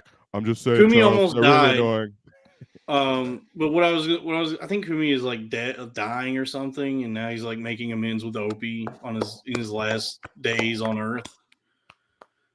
I heard from someone who works at the cellar the story of him getting kicked out, the Bill Burr thing. Apparently, the way he told it's a total lie. Like it's just completely not what actually happened. Apparently, he was yacked out. Him and his girlfriend, they were just like wasted and kept going up to Bill Burr, like trying to like troll him. And then eventually, Bill Burr was like, "Hey, can you get this guy to fucking leave?" And it wasn't Club Soda Kenny. He just got like kicked out. Yeah, but what I was gonna say is, speaking of pedophilia. I did one of my favorite things to do today, which is I read the Wikipedia synopsis for a movie I'm never going to see. So I just went ahead and read the Wikipedia plot of Poor Things. Oh, I want to see that. Don't spoil it. Yeah, it sounds like it sucks based on what I read on Wikipedia. That guy is very hit and miss. I like Killing of a Sacred Deer a lot, but The Lobster really did not do it for me. The Lobster, everybody. Why do y'all want to see my wrists? There's my wrist. Dalton's wrists are the best fucking wrists in the entire country. Mm-hmm. Everybody prepare to be fucking blown away. Away. Oh, I saw how obsessed over that. I'm sorry, Dalton, not to cut you off, but I'm obsessed with that fucking Dane Cook video. That felt like funny. I watched it because it was on my this is actually why I like Elon's new Twitter. I saw it because it was on my For You page, and then I was like, what the fuck is this? And I checked the comments, and everyone was like, Dane, what is this? It was just like everyone's like, it's just so weird. Like, why did he say like go to my TikTok, hear my thoughts, and then just talk about his treadmill, that weird ass treadmill? The more I watched it, the more I think that he's actually fucking with people. I talked to him. I don't know, man. I think he's just old and out of it. I talked to him like 2 years ago. I went into one of his Dane Cook? I went to one of his Twitter spaces and talked to him. And I had just seen him in that show American Gods. And so I was genuinely asking him, I was like, yo, I saw you in American Gods. What's it like? How cool is Ian McShane? And he's like, oh, Ian's great. And I consider myself something of a thespian. I was just like, all right, man, cool. Yeah, dude. I think he's such a narcissist, obviously. Yeah, he called himself a thespian. I went on like a rabbit hole. I went to the Employee of the Month, and his post about it was as if he was like in the Avengers or something. He was like, I have proven that I can lead a #1 film or something like that. Okay, yeah. dude. Yeah, and there's this creepy shit about him like hosting game nights for like 15-year-old girls. Yeah, that's how he met his girlfriend, was playing Catan in his mansion. Ugh, I know. Something like that, yeah. All right, yeah, maybe I'm stammering and rambling, Dave, man. Okay, but what do you want? Hey, Dave, man, you try broadcasting. Yeah. Fucking We're bitch. filling air over here, okay? This is harder than it looks. I constantly stammer and ramble. That's pretty funny. I stammer. Who doesn't stammer? We Dave man stammer. got my ass. Yeah. Yeah. What about Steve or what about John Jacob Jingleheimer A. Smith? His name is my name too. That's when it. he did his Jason That's the Whitlock last one. thing. When he did like, I don't know what is this with my wrist. I didn't cut my wrists. I didn't try to kill myself. I had a life-threatening mental health issue that has ruined my life for the time being. But I didn't I wanted to kill myself at one point in time. I never made an attempt. This is like the Loud Boys, but the commenters are Joe. By the way, how are people still falling for Joe's tricks? Because he posted something. He posted something the other day that he's a paid. Oh, I know. regular. How do people still fall? How are people still buying? I mean, you're talking about a guy who looks exactly like a magician. Well, but he tweeted, I just got passed at the Comedy Mothership, and he got so many people. There were so many people congratulating him. I'm like, God, who was a regular listener to the Loud Boys, was like, yes, awesome. Remember he said he was the head writer of SNL. Yeah, he said he got a writing job on SNL. I love that, but his version of being a troll and tricking people is just making up success stories. Like, got him. They think I did well. No, the funny part is everyone believing it and being like, great. After everything you know about Joe, it's still being like, great job, Joe. You're killing it, man. It's crazy how gullible people are, because I was like, how is anyone believing this? That happened to me once. I had to go to a funeral, and I posted a picture of me in my suit, and I posted with the caption, on the way to court to get my kids back.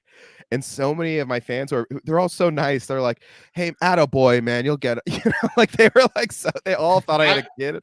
I was going to go get it back. I guess something gets lost in translation on the internet. People don't pick up on fucking underage girls lost in translation. Mm-hmm. Yeah. Oh, Jew broad, Jew titties. Scarlett Johansson, 17 years old. Nice. Early life. Thank you, Sophia Coppola. Very cool. I'm lost in trans women. Lost in trans women. The Ian Fidance. Oh, that's funny. Yeah, I'm just in Japan. Anyone know where I can suck a girl off? Wait, so is Joe Gorman? How do you think he feels about what we're doing right now?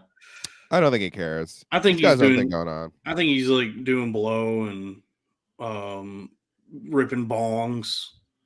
He's in a nice relationship with Kelly. He's doing fine. He has 2 podcasts already too, so I think he's Bob Kelly. Bobby Kelly, yeah, he's dating Bobby Kelly. Yeah, you know what, dude? Yeah. Fuck dudes. Okay, but wait.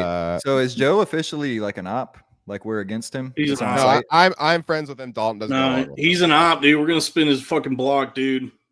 Well, I vote that he's an op. So that's. I want to do I'll do a sit down. I'll do a sit down. I'll be like Jackie Jr. Do a shit Brown. Yeah, Skankfest Houston. Whatever happened there? Joe's an op, dude. Joe's an op. You guys all sit down and Joe just Catch stays me the in the same street. I've just known Joe for so long, like since I started, basically. Do you really? But do you know him? Know him? No, I still don't know. You still don't know a goddamn thing about it. Yeah, that's cool. What was I gonna say? Jews. San Francisco boy. Scarlett Johansson lost in. Oh, yeah. So on the internet, I think like people don't pick up on like what's real and what's not, because I think there's people that genuinely believe I'm making like thousands of dollars a day doing FinDom. Dude, Nick thought that. He texted me. He thought that was real, and I was like, "That is obviously not real, Nick." No, dude. I just follow all these FinDom accounts because he helped his friend do FinDom, so he thought you were doing that. No, I guess I shouldn't give away the game this early, but I just follow all these FinDom accounts, and they'll post their like cash apps like that and be like, "Yeah, what's up, you cucks? Thank you. This is what I like to see." And then I'll just like save that picture and crop out. How about their FinDom name. Hearts? FinDom Hearts. Yeah. Okay. I don't even know what to do with that because Kingdom Hearts is already so convoluted. What about FinDom Toretto? The Chastity Keyblade. The Chastity Keyblade. There you go. That's or good. FinDom Irera.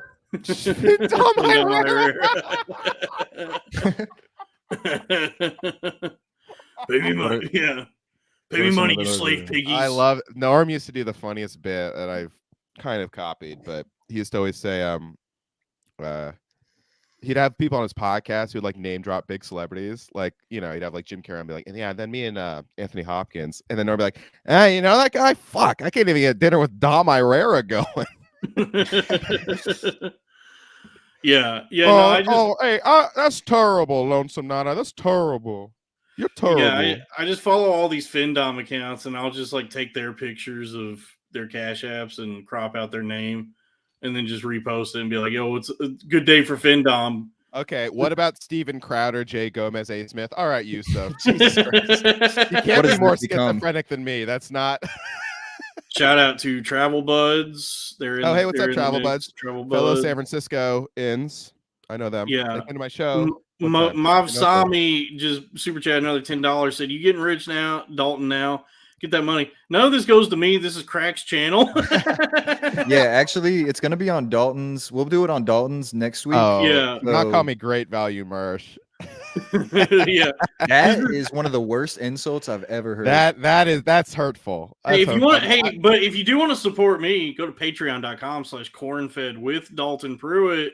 There's also patreon.com/ what about Robbie? But more importantly, patreon.com/cornfed. Actually, no, but more importantly than that is patreon.com/. But actually, the most important one is guys. There's no need to fight. The sixth man of podcasting has put all of the links in the description. There we go. Dude, mine's first. Subscribe to mine first, and then next is Dalton's, and then Robbie. If you have any money left, subscribe to Robbie. Bro, $25 tier. Crack is the Chris Paul of podcasting. I was like, damn, for a 6-man, that guy's pretty fucking good. Yeah. And I fucked Kim Kardashian. Did Chris Paul fuck Kim Kardashian? That's crazy. Yeah, you didn't hear about that? No, I didn't. You seen this? You heard about this? You seen that? Heard about that? Devin Booker's fucking Kendall Jenner again. That's kind of cool.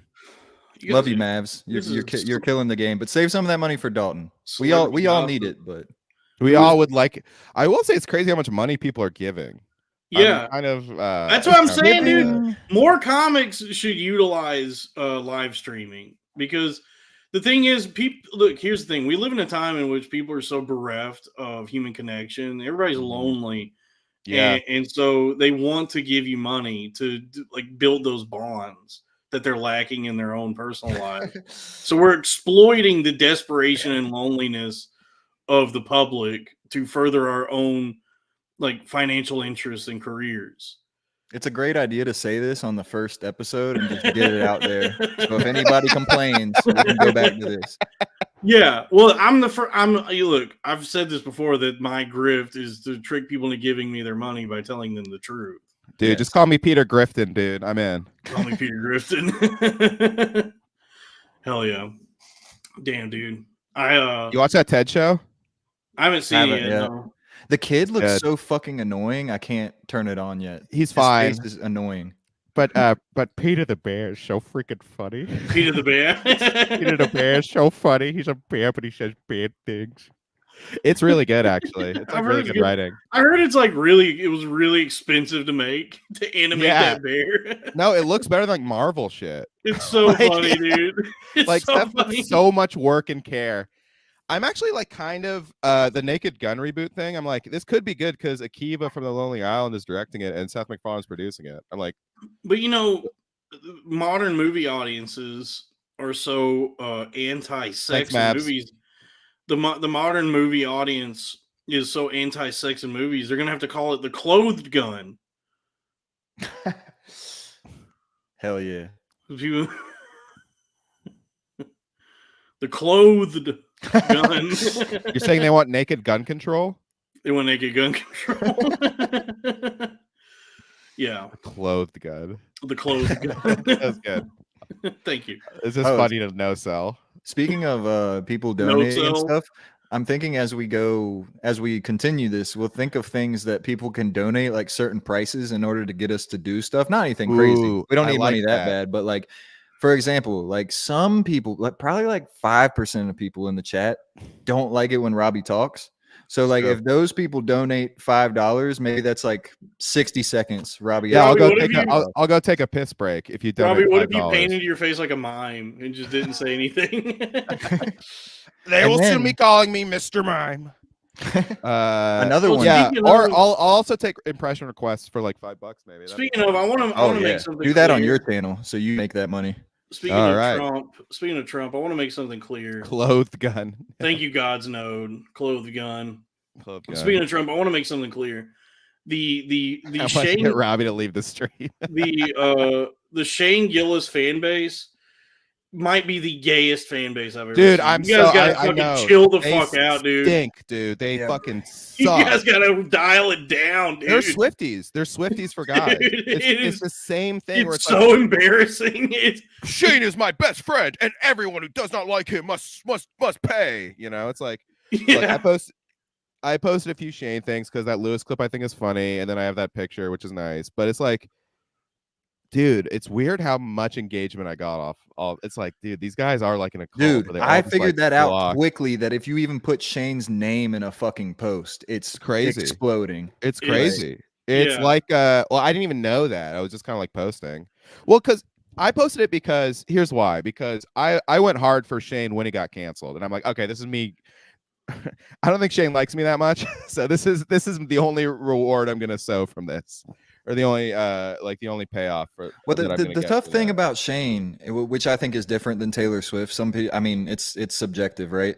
But I actually feel that Taylor Swift is not good and kind of bland. The problem with Shane is actually very good, and I'm willing to admit he's good.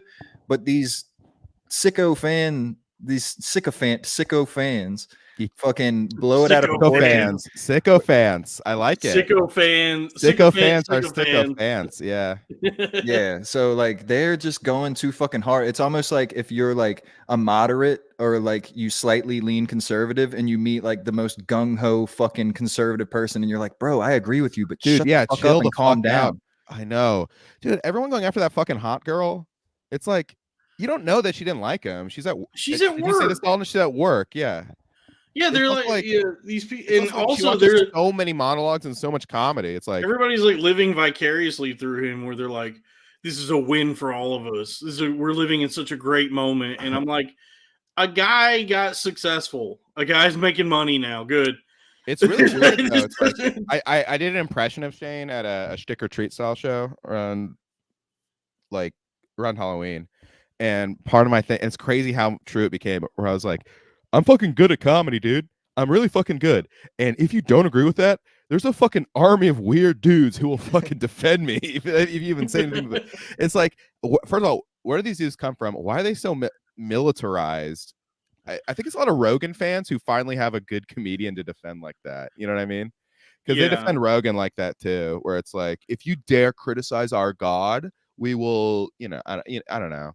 It's annoying. It's weird though. It's culty, and I hate culty shit like that. It's very culty. It's very like. Shane tweeted and deleted though. He's trying to call them off. He was like, "Everyone, fucking relax, guys." Yeah. Oh, I can't imagine he is like flattered by the way people act about him. No, they're embarrassing. It's probably like the Cumtown guys. They hate their fans. Yeah. I love my it's, fans. I love it's all of just you. crazy. Yeah, me too. Stop It's to crazy be that, thankful for anyone who's ever fucking slightly liked him. yeah. He I just feel like stinks. the Shane fans are like it's a little Daniel Plainview. It's like it's not just that he's the greatest comedian. Every other comedian is terrible, and I must crush all of his enemies. You know, it's like I don't even think Shane cares about that like that. Yeah, Daniel Shane view. Daniel Shane. Daniel, what's up? I drank your fucking milkshake, dude. I drink your milkshake. I drank your fucking milkshake, dude, because you're gay. Dalton, show your wrists. I'm not. I already showed him. Look, there. I didn't cut myself. I did take like handfuls of Benadryl, but that was just to get high. I was just trying to get high. On That's cool. 700-800 The Hat milligrams Man? of Benadryl. I saw the Hat Man. Oh, one thing I did want to figure out too is like, what would be, because I do it for free all the time, but I actually think this would be a legitimate. Robbie? I'm here. I'm just standing up again to get something from the fridge. Okay. I just want to make sure you're listening. I don't want to. I don't want to This is upset important. everyone again. This is very important. I hear you. But how much money from the chat would it take you guys? And it's got to be like, you know, a cappella because we can't really do a beat. But what if we all spit some bars for the chat if they donated enough money? Oh hell yeah! Maybe just like 2 bars. I'll just do $20,000. M&M's. Can I do M&M's bars? Well, let me understand, or actually that might be a good idea, but let me help you guys understand why this is a great situation. First of all, Dalton is already kind of like a poet, so he could basically just kind of think of a poem and just kind of get by on that, and you only got to spend poet like 2 laureate of bars. podcasting. Yeah, exactly. And then Yeah, and the then poet Lauren Robbie Davis of podcasting. The poet Robbie, Lauren Davis for of you, podcasting. for you, it can be a challenge of like you can just use song lyrics, but if I know them, you have to leave the call. If I catch I can you, only you have I to can leave. only rap. I really can't. I have no musical talent whatsoever, but I've memorized some Eminem songs and Kanye songs. So Oh, the chat's requesting that you keep your camera off. I don't agree. I think you should turn it back That's on. Squatopotamus. Squat. Robbie, you're one of Squat's ops. I know this guy. I mean, I'm kind of flattered. That's the thing. Like, it was the same thing as when you guys were like taking, like, people are giving money to not have me on the show. I'm like, the fact that you're like watching almost an hour of me and still like, this guy stinks, get rid of him. It's like, I'm a little flattered in a way. It's kind of flattering that you like, I don't know. Well, dude, they tell you, they rib you because they know you can take the ball busting. If they actually thought you were bad, they wouldn't say anything. They'd feel pity for you. Yeah, I also have a yeah, when people actually did feel pity for me, they were really nice to me, which was like nice, but I was also in a really bad spot. Yeah, fuck that. Yeah. If you ain't got no haters, you ain't popping. It's more that's dude, crack, so true. Yeah, the more relevant I am, the more hate I get. I'll say that. You know. Not to like say I'm relevant at all, but I just noticed that there's like a direct correlation between like how well my podcasts might be doing and how much hate I get. Well, this thing's going to be going to the moon, so you better. Yeah, dude, this is fun. This has been a crazy response. A lot of people.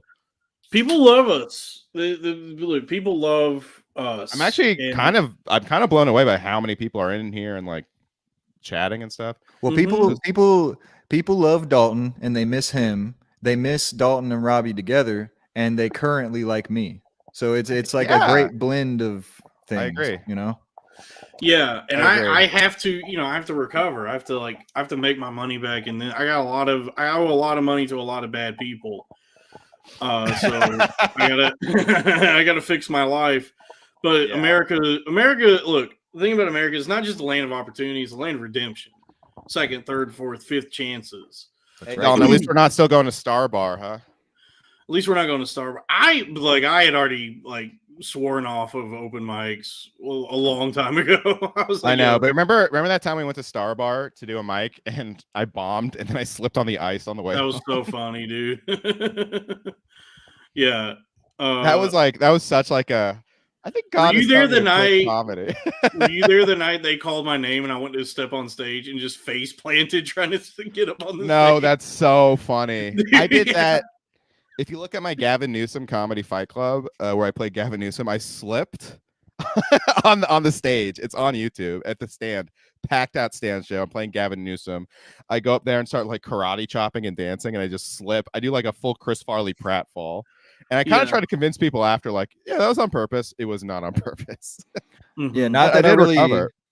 really want to bring up one of my maybe my only L ever in my entire life, but that time that I boxed Dylan and they ruled unfairly against me. If you look at the video, I almost, when I was getting in the ring, getting through the ropes, I almost tripped on the fucking ropes. And if I would have fallen on my face before the fight, I might have just fucking went home.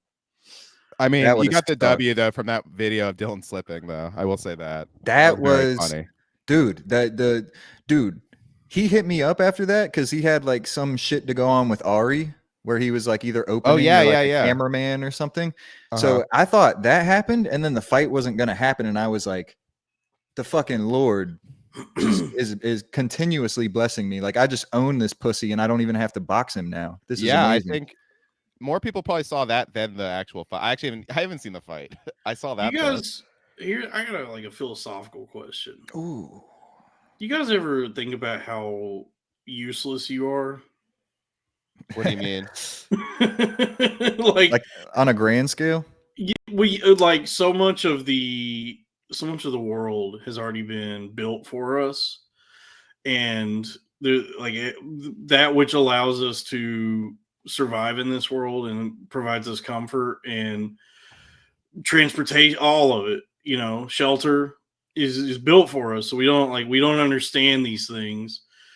And our talents are in words, communication, in art, entertainment, intellectual type shit, which renders us like fundamentally useless. You know what I mean? Like if the grid shuts down, I don't know how anything works. I couldn't fix a watch. If my watch stops ticking, I got to go to a watchmaker. What I'm good at is just orating, broadcasting, communicating, stand-up, that type of stuff. I find it interesting to live in a time where what's rewarded, what you're able to do is just have deep thoughts, and I feel like those that came before us built a world in which that's valued, but we don't provide any tangible value to anybody. Can you plumb? Someone asked me to do Peter Griffin rapping Kanye. Okay, here we go. I ain't saying she's a gold digger, but she ain't messing with no broke Peters. I thought you were about to drop it. I was like, God damn. I wish, dude. I didn't say it. Why not? But anyway, you guys ever think about that kind of shit? Oh, all the time. That's why I take Prozac. Yeah. Yeah, but here's the thing. Everything's meaningless, but then you can kind of loop around to make that make that less depressing. Yeah. Where it's like, okay, then nothing really matters. If nothing matters, then all that matters is just enjoying yourself and having fun. Yeah. I guess that was like when I that's what I was thinking about earlier, is when I got into that like weird altercation with Jake Flores, and his whole thing is like he's a dirty, filthy commie, but he also wants to be a comedian. It's like, well, what value do you bring to a collective society, like a commune, like a communist society? Because it's like, yeah, they're going to expect you, like your labor, they're going to expect you to provide labor and something of value to like produce. Lay Bill Burr. Yeah, but like if in a communist society, you're going to be expected to like produce something. Oh my God. Yeah, and it can't be. These people don't realize they assign you a job. So I'm working all day in the fucking sun, dude. It's fucking brutal. Dude, oh God, fucking Stalin. Oh fuck, he's at me again. No, I'm serious. Yeah, fucking white women. These fucking white women keep giving me jobs. To me, art and entertainment and all Peter Griffin doing the Michael Richards set. 50 years ago, we'd have a fork up your ass. Oh, come on, Peter. Don't say that. Hey, Cleveland, stop heckling me. I'm going to say it. Hell yeah. But it's like, but I think Philip A. art, Dick Smith. This chat is fucking great. This is such I a good love chat. having a serious conversation about like overall psyche and Oh, I know. individual the importance philosophy with of Peter art and Griffin entertainment. impressions I in know. Well, between. but this is what the Loud Boys was like. This is literally what the Yes. Loud Boys was. It is. Look, we keep ourselves in check, but It's the but Loud Boys on crack. Crack. I like It's that. the I Crowder hoped Boys. when I said that you guys knew I was like doing a hacky thing on purpose. Yeah. No, it Yes. was funny. But It's that's funny. good marketing. That's good marketing. It's like, oh, that thing you like, it's back, but different. Yeah, It's like actually good marketing. that's actually what crack was when it was invented. It was like, if you like cocaine? We made cocaine. We brought It's cocaine not back, just but for white people anymore. Yeah, it's like the black McDonald's commercial. yeah. We got the McGriddle back in the morning, baby. You ain't gotta wake Hey. up early no more. It's all day Yeah. long. Ronald Reagan was like, hey, let's give these to some black people. Isn't that the conspiracy theory? He put crack in the black community to, like, I don't think that's a or something? theory anymore. I think it's like a confirmed conspiracy that the CIA introduced Manual crack hate. into like black communities. to What about Right. Ronald stabilize- McDonald Trump? Okay, McDonald all right. Trump. Ronald McDonald Trump. Okay. Actually, he did this. He was in a McDonald's commercial. with All Grimace. beef patties, special sauce, lettuce, Yeah. cheese. He was in a commercial with Grimace where he's like, I'm really glad I took this meeting with you, Grimace. But the new McDouble is worth $5. You know, it's great. Oh, everyone, YouTube. This is a good YouTube. This is the part of the show where I recommend YouTube videos I like. But don't it's leave right called- now. No, don't leave now. But after this, it's called 90s commercials that don't hold up. They're all amazing. They're all fantastic. Because they all are like ironically crazy. Like there's a Cosby one, of course. There's one where like one guy like jumps off the World Trade Center. There's one with Trump and Grimace. It's a great video. Rosie O'Donnell likes Burger King. Rosie O'Donnell loves Burger King. I say Arby's because she's full of beef. Because she's a cow. She's a big cow. That's what we call her. Arby's O'Donnell. But look, here's what I was saying. Here's what I'm saying. I think art and entertainment is fundamentally. What about Paul Blart in entertainment? Hold on. Go ahead. Go for No, it. I was asking what you thought about that. I like it.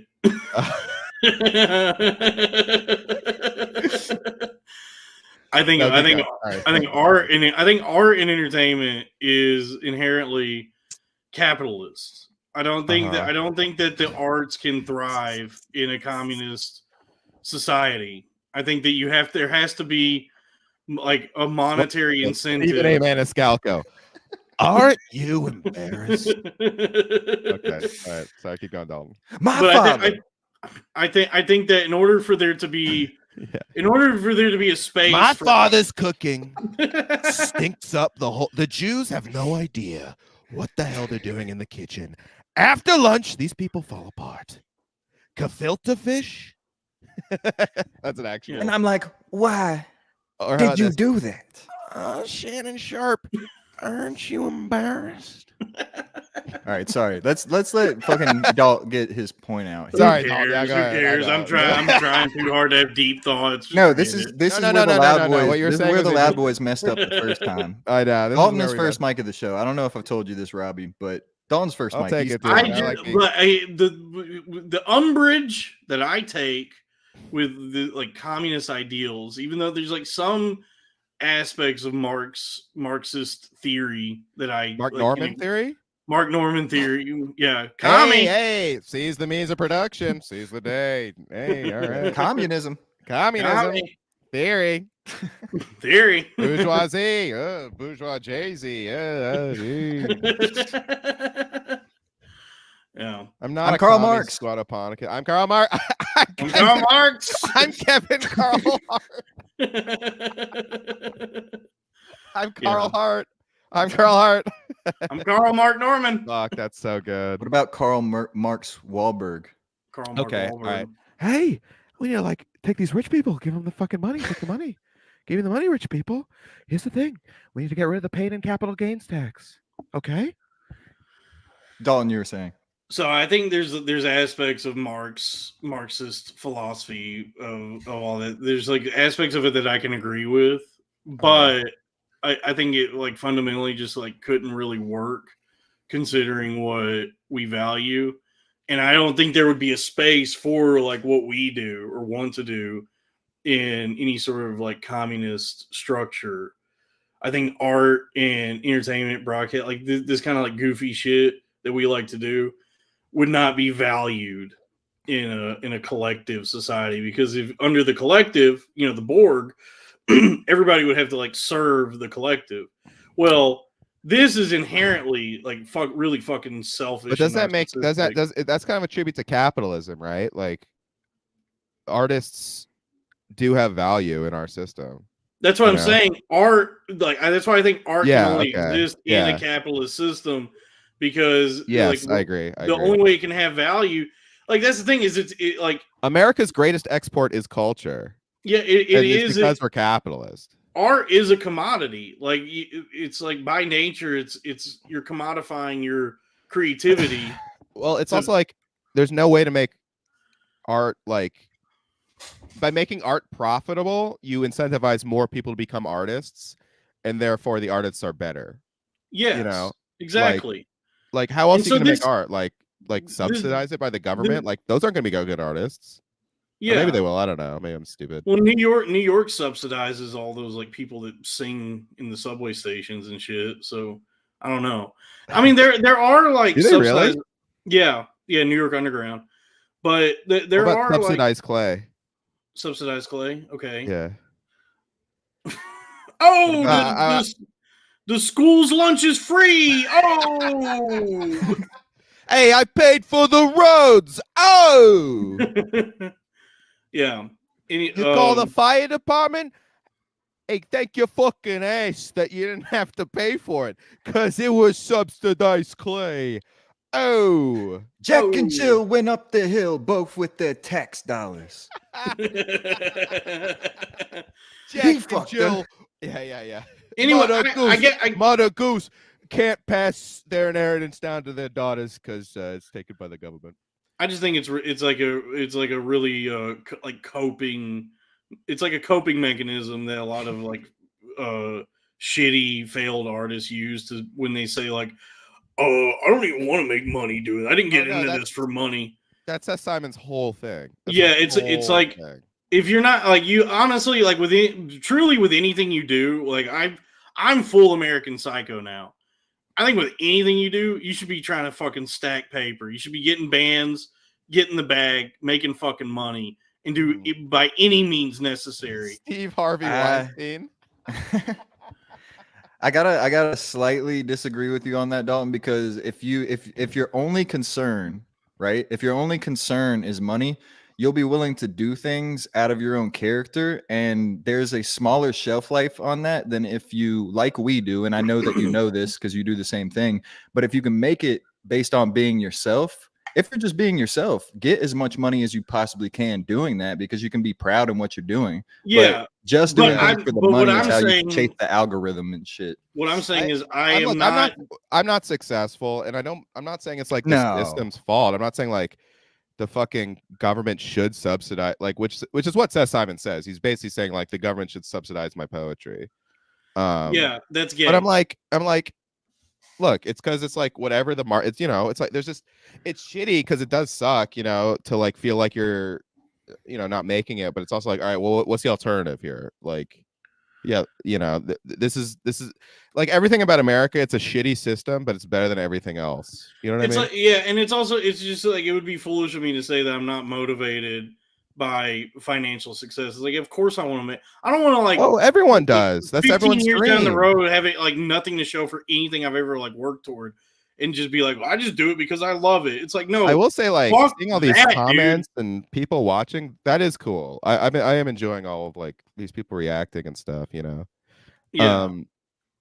And, I will say that is not true. You do not have to stay true to yourself. You can sell out.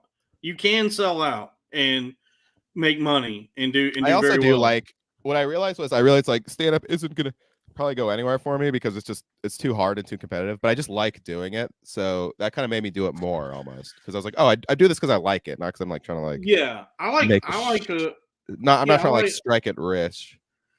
Yeah, who am I going to sell to exactly? But that's why I'm like I'm still at it because I like to do it. That's like you can't. But I'm the Daniel Plainview of podcasting, so it's like I'm going to step on the fucking necks of everybody to get what I want. Yeah. And then I'm gonna beat my arch nemesis to death with a bowling pin. I also just like I like working on comedy. It's fun for me to work on it, so that's why I do it. But I'm not like, okay, I only want to do this if I'm gonna strike it rich. Like, no, that's just what I'm gonna do. Right. I'm just trying to make a living. Fuck even Yeah. being, That would be nice. Being, That would be being nice. I rich mean, look, is great, but I just want to make a living from this shit. Like, it would be Yeah. great. Yeah, it'd be fucking great. But you know, it's hard. It's such a it's like winning the lottery. And the only people I really blame, it's not the system.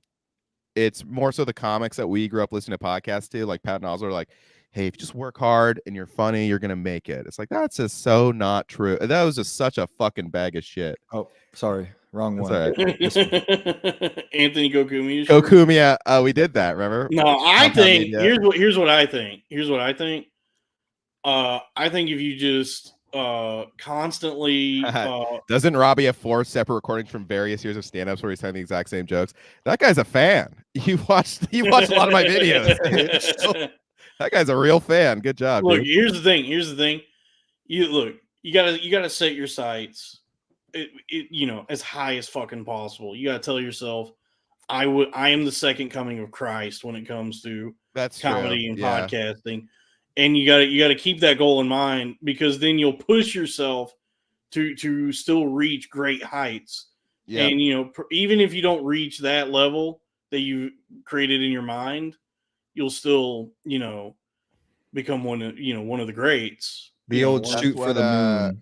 Shoot for the moon, land among the stars. That's actually one of I stopped All the dating stars Twitter. are here. All the stars are All the here. stars are here. Venus. What are some other star names? Venus is a Actual planet.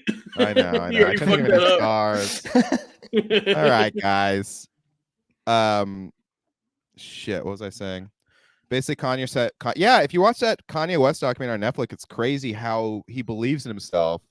It's kind of what made him. It's actually kind of like you, Dalton. It's kind of like what made him and was also his undoing. Was Well, like his look, undying belief in himself. There's some truth to this, Because he got rejected by every. If you watch that Kanye documentary, basically like he had a guy like follow him around because like, I am going to be famous, so you should record me all the time. So the documentary is amazing just because it's just like someone just following him around recording him, like when he's like pitching to like his first album to all these records, and they all were like, no, they all turned him down. Well, look, here's the thing. The tenets of chaos magic and Great the Satanic Bible, what you learn if you study chaos magic and the Satanic Bible texts such as these, is that What the hell are you talking about, boy? I don't know. Look, here's the thing: is that your thoughts, if you're mindful and determined and focused, you can manipulate reality by sheer will and determination. Yeah, and it requires a lot of routine and practice and repetition, but keeping visualizing that which you want in your own reality and manifesting it. It's also kind of like The Secret. Same thing. Yeah. Yeah. Oh, it's so big though. Yeah. So that's what you if you ever start doing chaos magic, I'm a wizard now. A grand wizard. I'm a grand wizard. I'm a Washington Wizards. They're calling me the David Duke of podcasting. How about Larry David Duke? Larry David Duke. Yeah. What do you think about that?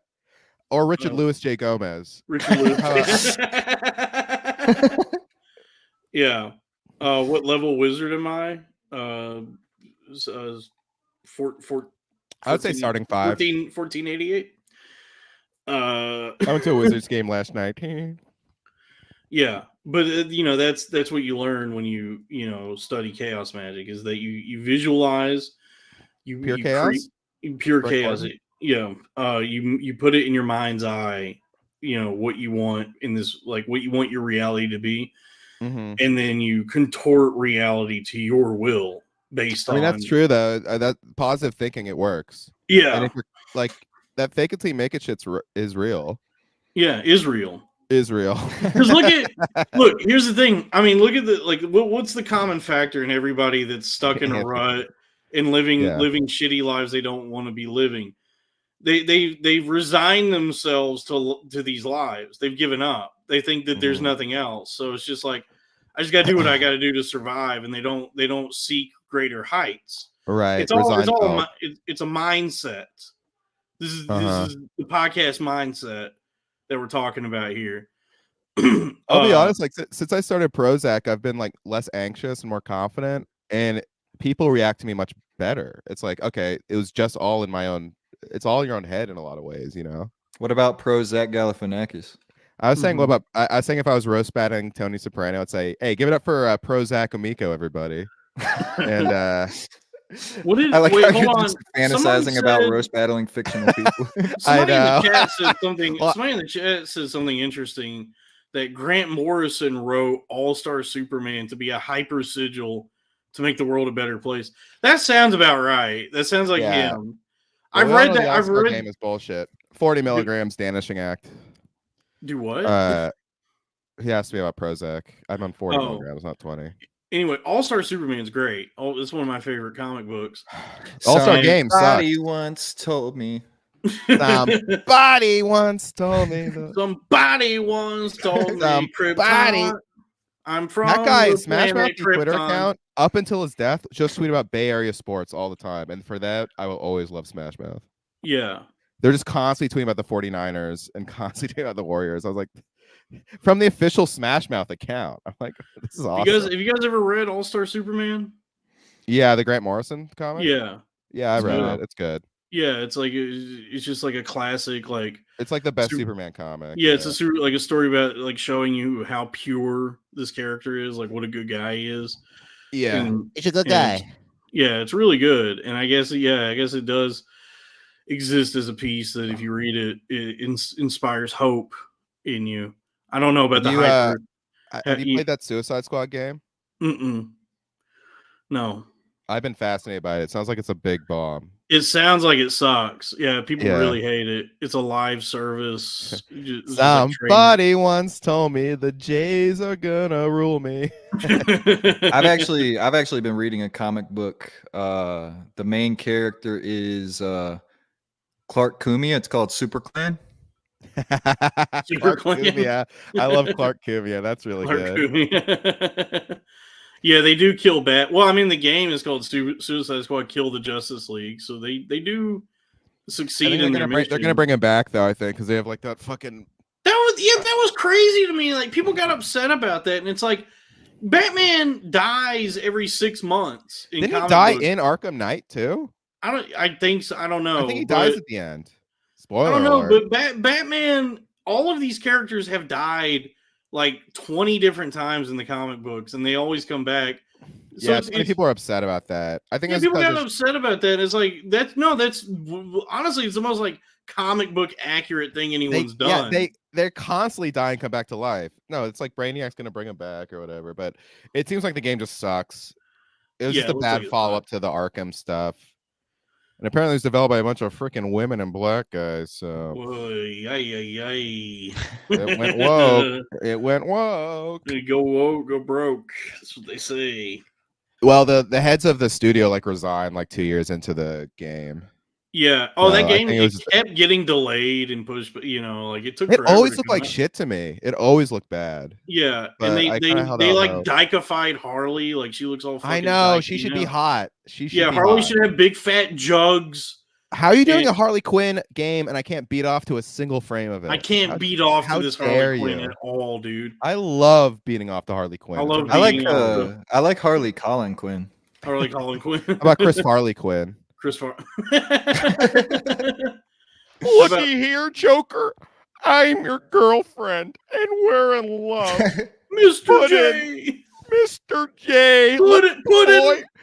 Let the boy take over Gotham. There's a great porno where it's Larkin Love as Power Girl sucking the dude's penis. That's cool. I like Power Girl. Power Girl's the alternate universe, Kara Zor-El. She's the Supergirl from like another universe. I don't really read comics. I just play the Arkham games and watch the movies. So Power Girl's got big fat titties, and she always has this. She's always had this like boob window, like this open decolletage in her costume. Okay. And there's a video you can find. Look up Larkin Love Power Girl, and she's dressed up as Power Girl, and it's like a role play thing. Where she's like, oh my god! I was in Metropolis all day fighting Metallo, and now I need some cock. Damn, I love Power Girl. Yeah, Power Girl rocks. Power Girl's got some jugs. Houston, I'm getting horny. For Houston, I'm horny. That's crazy. The chat knows Larkin Love. The chat has seen this. Yeah, she's really good. Deviant art popping up. She's really good at sucking penis. She's very good at that. Sucking penis. she's one of the throat goats. One of the all-time dick suckers. Wayne Kenny. I love that we've trained our fans to just do schizophrenic puns like that. Yeah, we schizomaxed our audience. I love that. That's so cool. People just typing in stuff like Steve Harvey Weinstein. Yeah. Steve Harvey Dent. Yeah. Oh, that's good. Steve Harvey Dent. Yeah, I can't really do Steve Harvey. Where's Godfrey when you need him? You either die, hero. I can't do it. Yeah. Survey says, see yourself become a villain. RFK Cat Williams. Here's the thing about the vaccine. They don't tell. They made you take the vaccine, and Joe Rogan told me. Yeah. Or the other way around. He's like, oh yeah, I got 12 candles. I've been waiting to burn them bitches. Yeah, Michael had things little boys like. I want to fuck bitches, so in my house I have what bitch. RFK just dressed in a fucking pimp outfit. Mm-hmm. That would rule. Why can't we hear Robbie? Robbie's muted. The chat is interfering somehow. Oh no. There's no. We can't hear Robbie. You muted. Hello. You can't hear me? Oh, now we hear you. Okay, we can hear you now. Okay. I think I might have unplugged something in my little wavy Cat Williams impression. Yeah, do that again. I like bitches, so do the impression again. I like bitches, so it's RF Cat Williams. I like bitches, so Michael had things little boys like at his home. I like bitches, so at my house I have what bitches like. I'm gonna be honest with you. That's more Harvey Firestein. That was a Harvey Firestein impression. Okay. What about Steve Harvey? I don't like freedom. Steve Harvey Firestein. Yeah. Steve Harvey Firestein. Yeah. Big J. Oh, honey, get your ass on in here. I'll make you a woman. I'm gay. Survey says I'm gay. Survey says I'm gay. Survey says I'm gay. Survey said, show me I'm gay. Sergey said. Oh Lord. Sergey said. Sergey said. Yeah. What if they said Sergey said and it was just an Indian guy that they cut to? Hello, like, I agree. Let me give you the answer. I had a fan come up and say, I love your Indian voice. I'm like, thanks, man. Cool. Aren't you like half? I'm half Afghani, yeah. And my co-host is half Afghani. Yeah, he's half Indian, but he loves doing the Indian. So we do a ton of Indian voice on our show, which is fun. It's great to do it. Like, I bet it smells crazy in there. It's oh my god, it smells crazy in there. It really does. I smell bad right now. Dude, I smell so bad. I showered today and I immediately smell bad. I think Sergey's a Russian name. I think Sergey is a Russian name. Yeah. Or what they call Ian McKellen, Sergey. Still got my fastball, baby. Yeah. Dusting off that 88 mile an hour fastball. You know, I was listening to old Loud Boys episodes, and I'm kind of like, fuck, I used to be a lot smarter or something. Dude, I used to be so like sharp and focused and on point, and now I'm like, dude, I love Mav Stammy. Afghan food is good. I agree. All right, keep going, sorry. Middle Eastern food is tight. Middle Eastern food's good. Kebab, rice, palau, motherfucking spinach. Well, I just have to say to what you guys said, that's absolute nonsense. You guys are much better now than you were then. You were great then, but you're much better now. You're more mature. You're more comfortable in your own skin. It's just a matter of doing this every week. We're not weighed down. I agree. I don't Joe laugh into the Gorman. mic anymore. Well, that's part of it too. Yeah. No, I just like I'll listen to old episodes, be like, shit, I was really sharp in a way that I don't think I'm as sharp anymore. You know what I mean? Look at Robbie over here, running cover for Joe. He wouldn't do that for you, Robbie. No, he would not. But if that's how somebody good of was a guy talking- I am. I know that's how good of a friend he is to me, that I know that he would actually, if you guys were talking shit about me, he would lean into it and talk even more shit. He would instigate it. Yeah. He would start talking shit about you. What do you guys think about having Joe as a guest on one of these? I'd be down. When my fun. Patreon hits $10,000, we will have Joe as a guest. So Every time I have Joe on my show, we always get a lot of views. So, and vice versa. People love the Loud Boys, man. They miss it. Even though we were the other two it's guys. really, I'd hate to say this, and I don't know Joe. He seems like a nice guy. It's you two.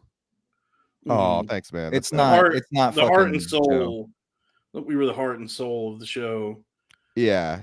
I was gonna Joe was a ask. good, This might be like behind the scenes stuff, so we don't have to talk about it too much. BTS. But, yeah, but do you guys? Would you guys be open to maybe having like a guest on these, maybe like once a month or something? Oh yeah, I love Of course. guests.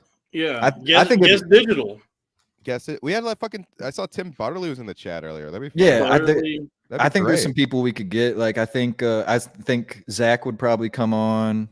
Zach would absolutely. He loves Dalton and might be able to get Soder. He's come around on me. Yeah. Soder?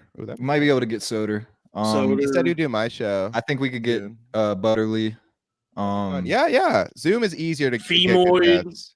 We get Femoid on the show. I mean, that's not we could do one, but Shannon from Gas Digital Sharp. I gotta be honest. Like, here's the thing: if you want to play the game, if you want to farm engagement, Femoid would be a good get for this show. Who's Femoid? Yeah. Yo, Robbie, you don't know about Femoid? No, who's that? Dude, I had her on my show. She's this figure on the internet. She's an internet personality who I found out after the interview I did with her is reviled. People fucking hate this lady. Really? Yeah, because for years she's like been trying to ingratiate herself. She ingratiated herself in like the Destiny sphere. Oh my god! Yeah, what an awful sphere. Yeah, and she's always been like just said a bunch of like really inflammatory stuff. Like she said this on my show that paying for sex is the same as rape. Whoa! Yeah. So she's the hot take artist. She's the hot take artist. Yeah, and we did like a 2-hour conversation. Her name is Femoid. Phemoid. She used to go by Love Looney, and she's like Kevin constantly. She's constantly pissing people off to where she's like always getting doxxed and harassed. And I guess she has to like change her name. After looking at pictures, I'm on her side. Yeah, of course. Yeah. This is one Robbie Goodwin looking bitch. This is dude. I tell you what, man. If you like BPD, this is the queen of BPD. I love girls with BPD who look like dude, ghosts. she is queen BPD. This is my type, Dalton. Yeah. Also, you're the third thing that you're like one of the first things that comes up is corn fed. Hey, yeah. real quick, guys. I'm gonna take a piss real quick. If you guys want to, yeah, I'll piss after that. I gotta wrap in 10. All right. Okay. You guys want we could also just dismount. We can also, C-Dumps pointed that out. I do have to piss too. So. She fired her OnlyFans back up, and her OnlyFans is her just photoshopping a penis onto herself and pretending to be trans, and she's like making a ton of money doing that. Here, let's both piss, and Dalton can finally get out like points that he wanted to talk about. Do some Tim Dillon style. Yeah, that's what I do these days. Are you guys both going to piss? Okay. Well, it's just me. So patreon.com/cornfed with Dalton Pruitt. There's a $5 tier that gets you access to all the premium episodes and bonus content. I know there's a lot of podcasts out there that'll do a $1 tier. But no, I value the quality. This is a quality program. So, and I always say you get what you pay for. So if you're paying $1 for a show, get ready, you get what you pay for in that regard. So you got, cough up at least $5. There's also a $10, $15 with the best one is a $25, which will get you the Fraternal Order of Corn-Fed decal after 3 months. So it is effectively $75 for a sticker. But once you to sweeten the pot, once you subscribe to that tier, you are welcome to immediately send me a list of your enemies, and I will call for a jihad upon them on the show. And after 3 months, you do get the decal, and you can put that on your back windshield. It might help you get out of a ticket. And that's patreon.com/cornfed with Dalton Pruitt. And I guess like more important than that, subscribe to my YouTube channel, youtube.com/@cornfed with Dalton Pruitt. And then also the audio feeds on Apple Podcasts and Spotify. And Udip Patel is asking me, what is my opinion of random? How can he find salvation? I guess lithium and just chilling the fuck out. Like, I don't know.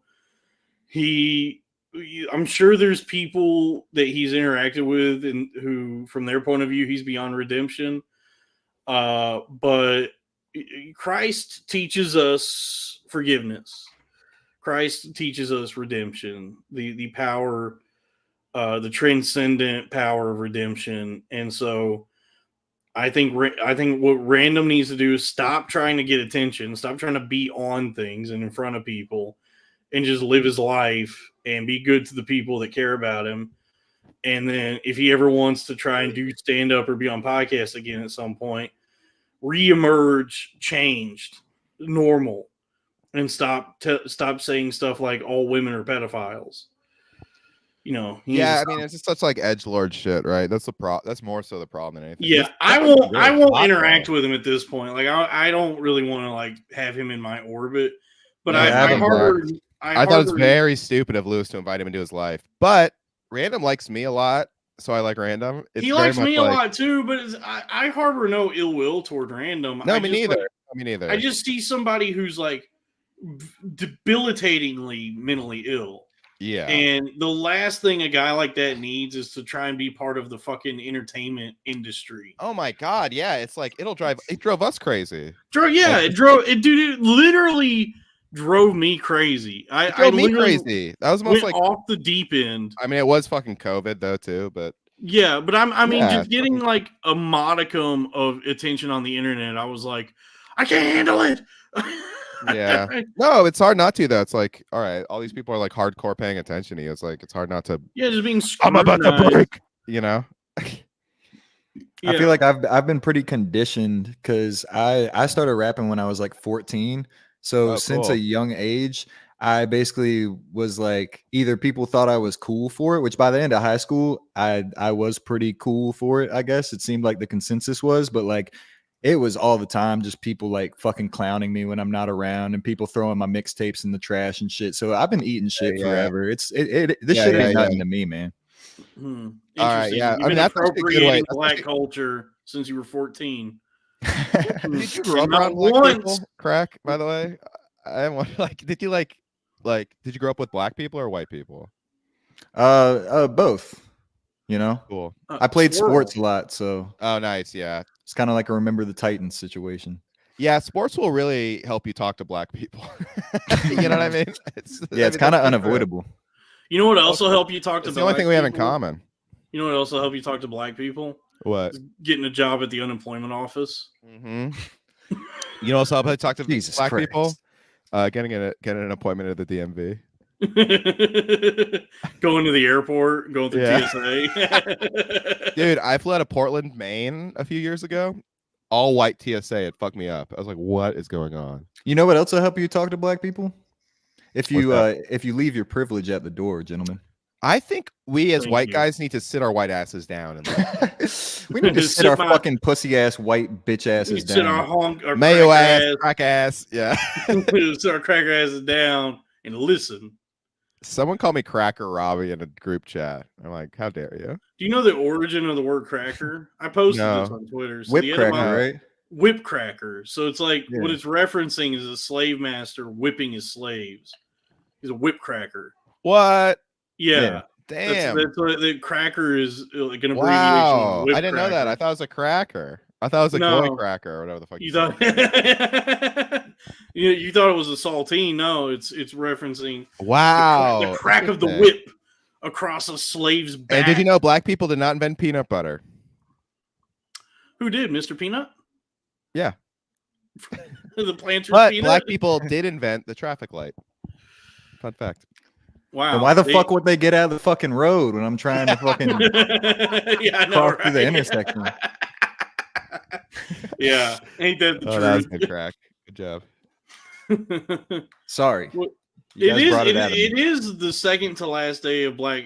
This is why leap year sucks. Is we have to do one full more day of Black History Month tomorrow.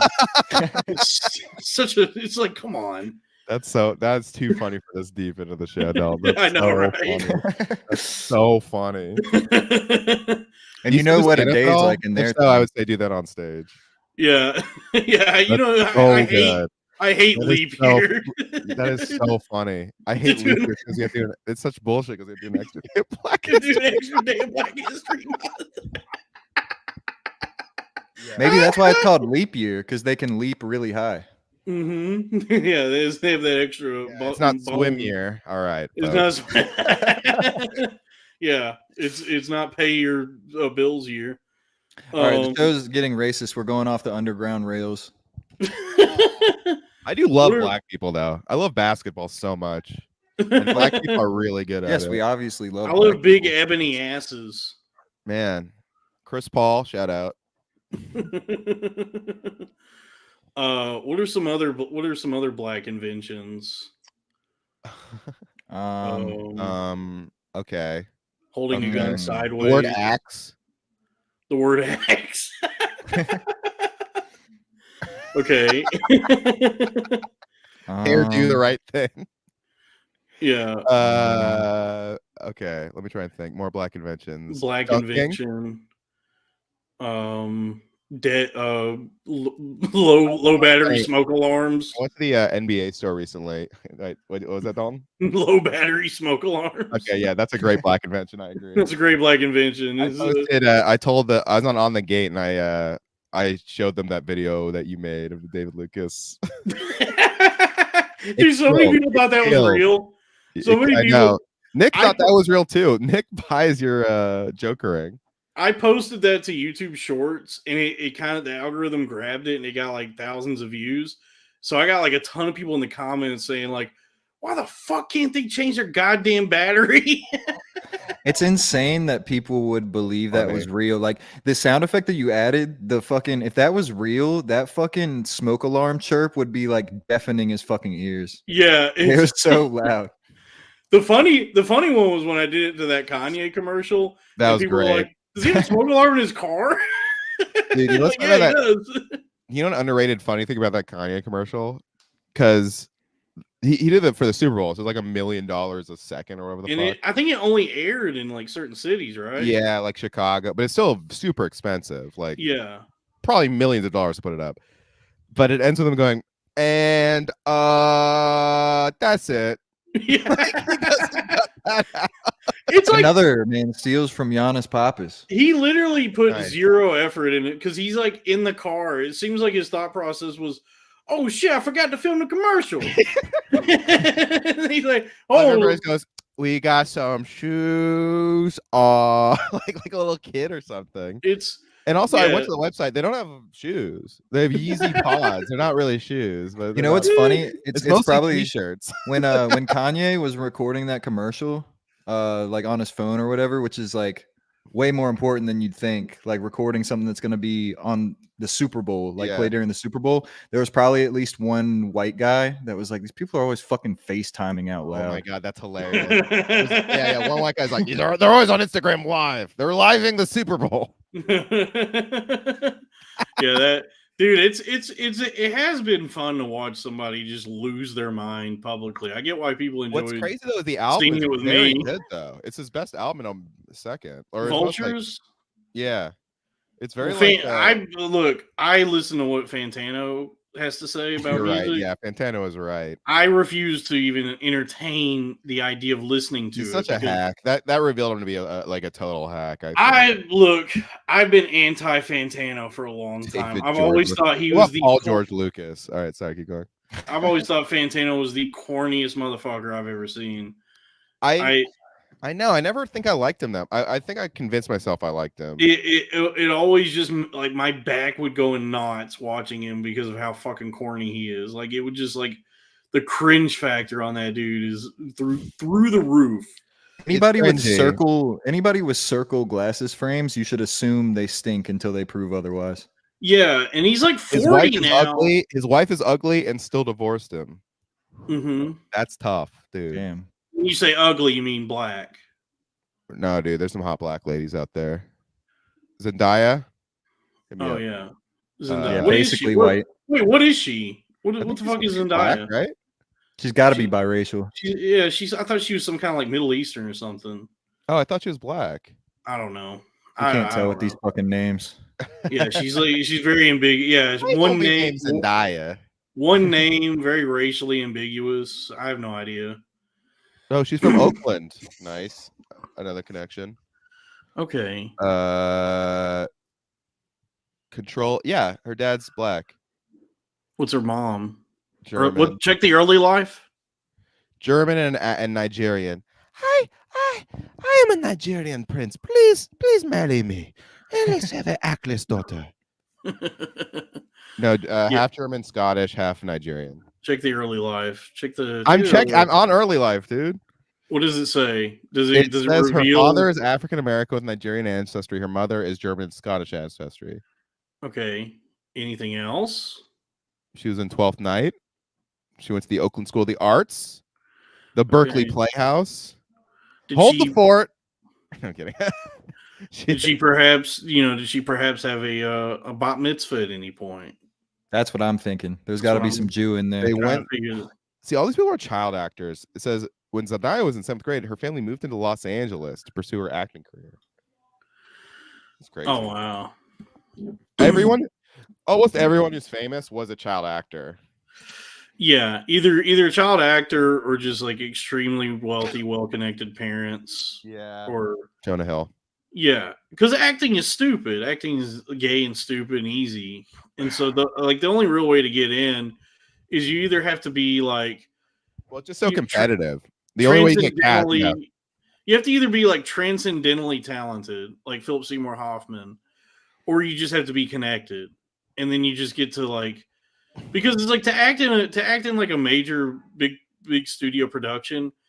So much of like why that works is like due to the director and like the 1,000 other people making it. Yeah, for sure. And so all the actor's job is just to stand in the right place and say their lines. And so it's like, what makes an actor really good is a more ethereal quality where it's like, why is Paul Giamatti so good? We don't know. I didn't know Philip Seymour Hoffman really worked his way up. That's awesome. Yeah, those guys are really good. Right? He's like the best actor. They're good actors, and then there's people who are just like Giamatti too is in that vein. Yeah, like there's like people who are just like competent. Most actors, if you Google them, they were Justin Timberlake was a fucking child actor.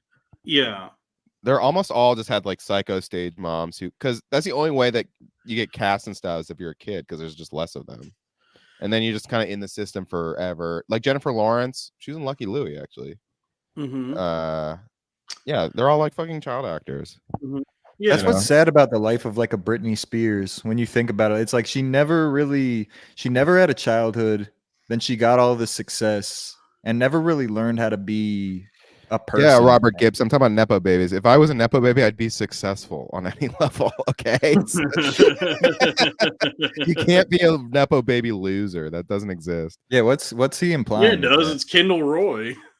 Well, Kendall Roy could have a successful career doing something. I'm not doing fucking shit. I host a game show in Midtown.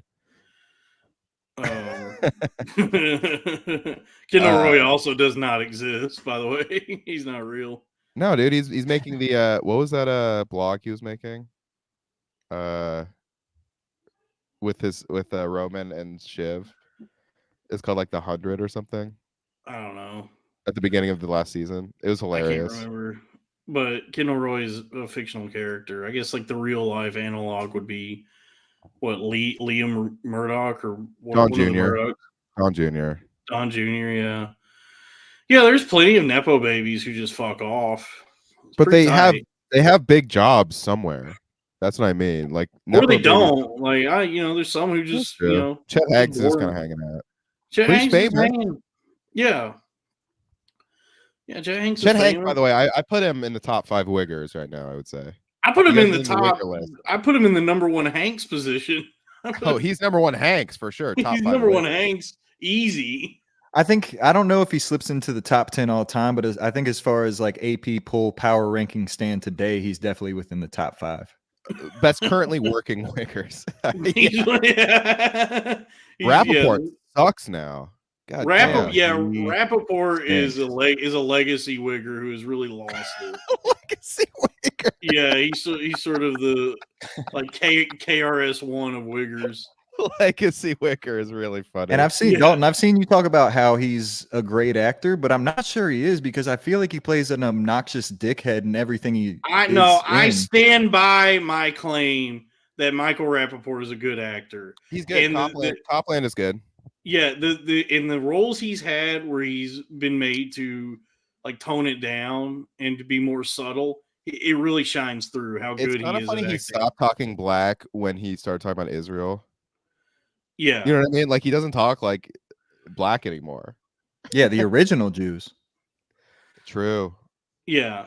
But Go off, Kyrie. Rappaport did an indie movie years ago called Special, where he does like a drug testing, like what's the word I'm looking for? Like he does like a test for some pharmaceutical, and he thinks this drug is giving him superpowers. I like that.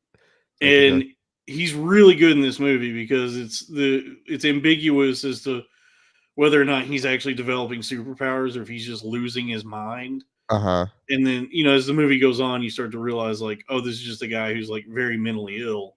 He was in a movie that the Coen brothers wrote, I think.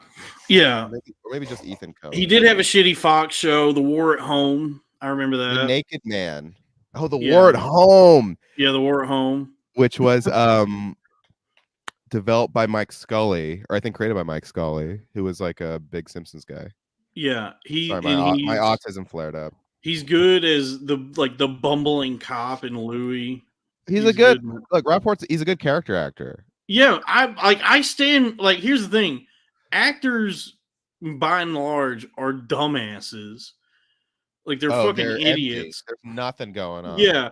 So like what he's revealing about himself personally is not surprising. It makes sense that Rappaport is a fucking moron, but he's still a good actor. I think he has I agree with N-word Snowman. Copland is good. Yeah. Higher Learning. Bamboozle. But it's just funny that his whole thing was like, yo, what's up? What's good? Yo, Trump, you a fucking punk, yo. And now he's talking about Israel. He's like, we need to stop Hamas. It's like, what happened to their fucking voice, dude? What happened? Yeah. I don't know. He really ditched he code switched when it was time to go full Zionist. Mm-hmm. Zion Williamson. Mm-hmm. Just like Schultz. Anytime Schultz has a white Schultz guy, is hilarious. When Schultz has the right-wing wigger. He's like, yo, we gotta like stop these taxes, son. We gotta like fucking vote for Donald Trump, yo. It's just like, what the fuck? Yeah. I hesitate every time I say code switching because obviously I could be under the same allegations. But I think when you look at somebody like me, the threshold between like my whitest voice possible and how I actually talk and like my blackest voice possible is not a wide threshold. I'm within there all the time. But Andrew Schultz is like, his whitest voice is so far from how he talks on Flagrant. Well, that's why I like you. You seem authentic. Schultz, I'm like, you're doing it's like weird character. It's an affectation, yeah. Yeah. Son, that's crazy. Yo, what's up, son? It's just like, yo, PC culture's out of control, son. It's fucking nuts, yo. Fuck, dude. Yeah, and then oh my god, it's just bizarre to me. That show is just bizarre to me. He's like such who watches it? Yeah, like, and who's watching this? And he positions himself as like an intellectual ass motherfucker. He's like, He's always like, That's on- "Oh, this is gonna blow your mind, man." I like imagining called out, right? I like Told imagining Revelation. whatever producer is in charge of the equipment, and every time he watches a show, they're just throwing the mics around, and he's like, "God, fucking damn it! I just put in the Sweetwater order fucking I 2 actually weeks have ago." I have it on good authority. He does flip out on his production staff like that. Oh, you could tell he bullies him. Yeah. Absolutely. I heard that he got really. I think it was actually. I'll take you guys off air, but I hear he like screams at people. Oh, it checks out. He seems very like that's the thing is like a lot of people that get to that level of success, they got there because they're psychos. Yeah, They're just like crazy and like obsessed and determined, and they'll just they'll just do what they got to do to. His unique Indian psychic. Yeah, Akasha's always like, Yo, and that's true, man. It's just like white people are right about everything. It's weird when you're such weird. a sociopath. Like you can tell somebody like Andrew Schultz. I almost feel that the fame is more important in his mind to him than the money. Because me personally, like if I had this exact level of fame that I had right now, which is not much at all, but like if I had this and $1 million, I wouldn't want to be any more famous than I am already. Absolutely. Yeah, Bill Murray said that. He said if you had to choose between being famous and rich, be rich every single time. Quite, yeah. That's why like actual rich people. Haters and stuff I get. It's like I'm not getting compensated enough for this. I don't like being known by this many people. That's why and not making any money off of it. That kind of sucks. Yeah, actual rich people like lurk in the shadows. We will never know their names. Real G's move in silence like lasagna. Yeah. Who said that? Dwayne Carter. Oh yeah, of course. Lil Wayne. Lil Wayne. Dwayne the Rock Carter. Dwayne the Rock Carter. Okay. You smell the lean I'm cooking? Do you smell the lean I'm cooking? Please, baby. Damn, son, we gotta abolish the Fed. I like seeing the Rock son. video heel again. Did you see that clip? That was fun. Do what? Yeah, but he's the biggest fucking homo in the world because he went on Twitter because trolls got to him from that heel video, and we're like, this motherfucker didn't donate any money to Hawaii, and he's like, guys, I need to break the fourth wall for a second. It's like that is that everything that goes against fucking wrestling. You're breaking kayfabe. It's Dwayne, bullshit. Dwayne, how about more like I have to be likable in real life. Yeah, it's like if you're a heel, Dwayne you should suck cock Johnson. Suck he Johnson. talks just like Usama. Every time I see The Rock talk, I think of Usama. Usama's another guy who seems very phony. Usama is back to Bangladesh. Yeah, have you ever had like I had so many conversations with Usama where I would like look him in the eyes and he had like Patrick Bateman eyes. Joe did the best impression of Usama. Actually, he was just like, here's the Usama. Yeah. I don't think Joe does a good impression of anyone. That's why I'm here. It was one of those face-only impressions, like Dalton's co-host doing De Niro. Yeah. Yeah. I just have to do my job to fucking make sure Joe doesn't look good, because all of a sudden, if Joe looks good, you guys get him back. I'm kicked to the fucking curb. That's it. Now you're thinking like the evolution. This is the next evolution. Okay, this is the college years. X-Men. The next generation. Yeah. The Mavs score. There was what's happening, and then what's happening now, and this is our what's happening now years. Yeah, this is Yeah. Does that make Which sense? was better, right? I don't know. This is a Girl Meets World. I've never seen What's Happening or What's Happening Now. You haven't seen What's Happening? I'll take your word for it. This is our Girl Meets World. Girl Meets World. Sure. We're back after so much time gone. This is our Corey in the house. Yeah, this is Corey. Yeah. Crowder in the house. I think that guy got me too, actually, Corey. Corey? Did you know Will Smith and Jada are both partial owners of the Philadelphia 76ers? Whoa. I just learned that today. Interesting. And he's from West Philadelphia, right? Born and raised, yeah. Oh, wow. The playground is where he spent like most of his days. So he was born and raised there. Yeah. Interesting. In West Philadelphia. Did you hear about a couple of guys though? Yeah, they were up to no good. Would you wait? Were they? Don't tell me they were making trouble. I don't even want to say it. I don't even want to say it. but they started making trouble in the neighborhood. No, I know, was I hoping that know, was- I know. That's I know. I didn't want to say it, but I guess you have to know. But they didn't cause any fights, did they? No, they did, yeah. One already told you they're little making trouble in one the little fight. One little fight, yeah, it could have been worse, but Will's mom got scared after that. His mom got scared. Yeah, well, who wouldn't? Look, Philadelphia is dangerous, but it's not dangerous. California. So wait. His mom got scared. Mom got scared. I guess she disowned him as a son. What happened and next? sent him to live with his aunt and uncle in Bel Air. Yeah. He had to move across the country. I He got know. one little fight. One little fight, but his mom got scared. Okay, his mom was scared. His You mom can't got have scared. your Yeah, mom yeah. getting scared. Well, So- as I told you, it wasn't even his fault. Those two guys started making trouble. Those in the two neighborhood. ruffians that started a ruckus with him. And I was actually there, and they spun him around on their heads like really fast. Oh, they that spun is him awful. around like a That's awful to hear. basketball. It was crazy. I've never seen anything like So that. wait, his mom got He scared. did whistle for a cab. So wait, his mom got scared. What happened on the flight? Well, he. To- I forgot about that part of the. yeah, go ahead, Robbie. What happened on the flight to Bel Air? The rare part. Hold on, I'm texting my friend what happened on the flight because he knows the story a little. No, bit. I know. He begged and pleaded with her day after day, That's right. but she packed a suitcase and sent him on his way. There you go. She gave him a kiss and then I don't want to do this whole part. well, she gave him the ticket. With the Walkman on, right? And then he said, I might as well kick Might it. as well kick it. Yeah. And he got in the first class. I don't know how he afforded that, but he So- got in first class. Wow, so he got a first class flight. He has to move across the country Yeah. from he's lived in West Philadelphia his whole life. He was underage, but he wanted to have the champagne glass, so he had them put orange juice in it. All right, guys. He's flying first class, bringing word. Wait! I want to know what happens when he gets to what happened when he got to Bel Air. No, this is a teaser. This is a teaser for the next stream. I can't believe The that. story is to be I can't believe that one altercation on the basketball court causes mom to ship him across the country to live in Bel Air with who? His Who's he going auntie to and uncle. His auntie and uncle? Yeah. Does he know them? Are they It sounds close? like he just wanted to get rid of him. Like he just told him not to fight people instead of sending him over across the country to live with his aunt. That seems like a burden on the aunt and uncle. From one fight? Yeah, That's crazy. One little fight.